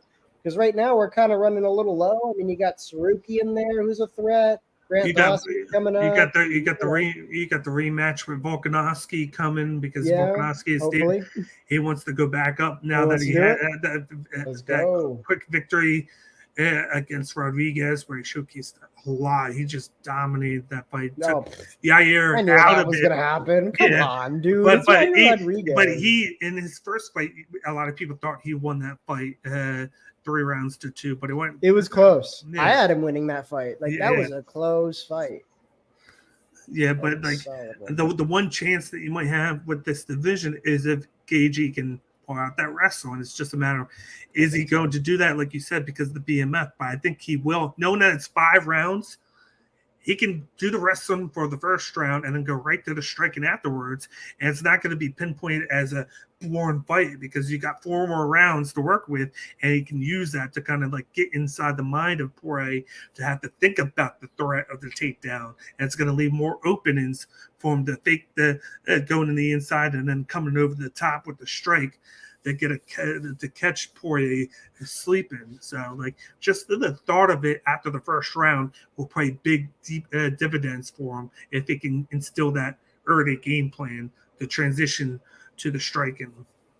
Man, I hope, because I feel like Dustin Poirier should be the favorite here. He but is. If Gaethje can show us something, I mean, that even if he doesn't win the belt, like who cares? It's a fake belt anyway. He could be the guy who gets the real one. Like he's the guy who has the most untapped potential right now, and it's just kind of disappointing because it's self-imposed. He wants to be entertaining and not, a contender. It's a little frustrating. Yeah. But other than that, that'll wrap things up with today's UFC 291 picks and predictions for this Saturday's UFC event at Salt Lake City, Utah. We will be back next Wednesday for UFC Nashville with Sanhagen and Font in the main event. Of course, Font is taking over for Umar Nurmagomedov, who had to bail out to the injury. But we do get a UFC fight night on the road and not at the Apex. So that is very fun. So you can catch us, of course, every Wednesday at 5 p.m. Eastern time on the Bloodline Entertainment Network. You can check out all the other content on the Ben Network on our Twitter, YouTube, and IG page. Of course, we got a 1 to 2 podcasts every day of the week. We got our 2 Twitch channels as well, 2 Twitch lineups as well, with JD playing on Monday and Tuesday. She's playing Star Wars Jedi Survivor on Tuesday. And then on Monday night, she's doing Detroit Becomes Human. And then you got the Tribal Chief, Devin, who plays Destiny 2 on Wednesdays and Fridays. Both of those are late at 10, 11, or 12 on Monday, Tuesday, Wednesday, and Friday on Twitch. So definitely check us out on Twitch. All the content is on there as well. And definitely check out a wrestling podcast that we have. We got the Cinema podcast with the Director's Cut.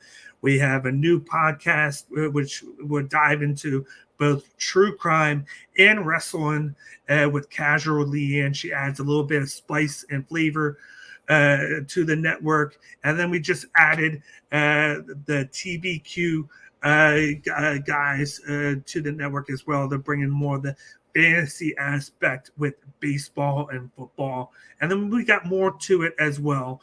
So definitely check us out on the Ben Network. And please smash the like button down below, subscribe to the YouTube channel, and leave us a comment on what you think of these picks and predictions for UFC 291 and any bets that you're looking to go with. Anything that you put out there, I will comment back and give my response to it as well. So definitely check us out. Once I said every Wednesday at 5. But other than that, that'll wrap things up for me and Miles. And we will see you guys next week for another edition of Cage My IQ. Thanks for tuning in.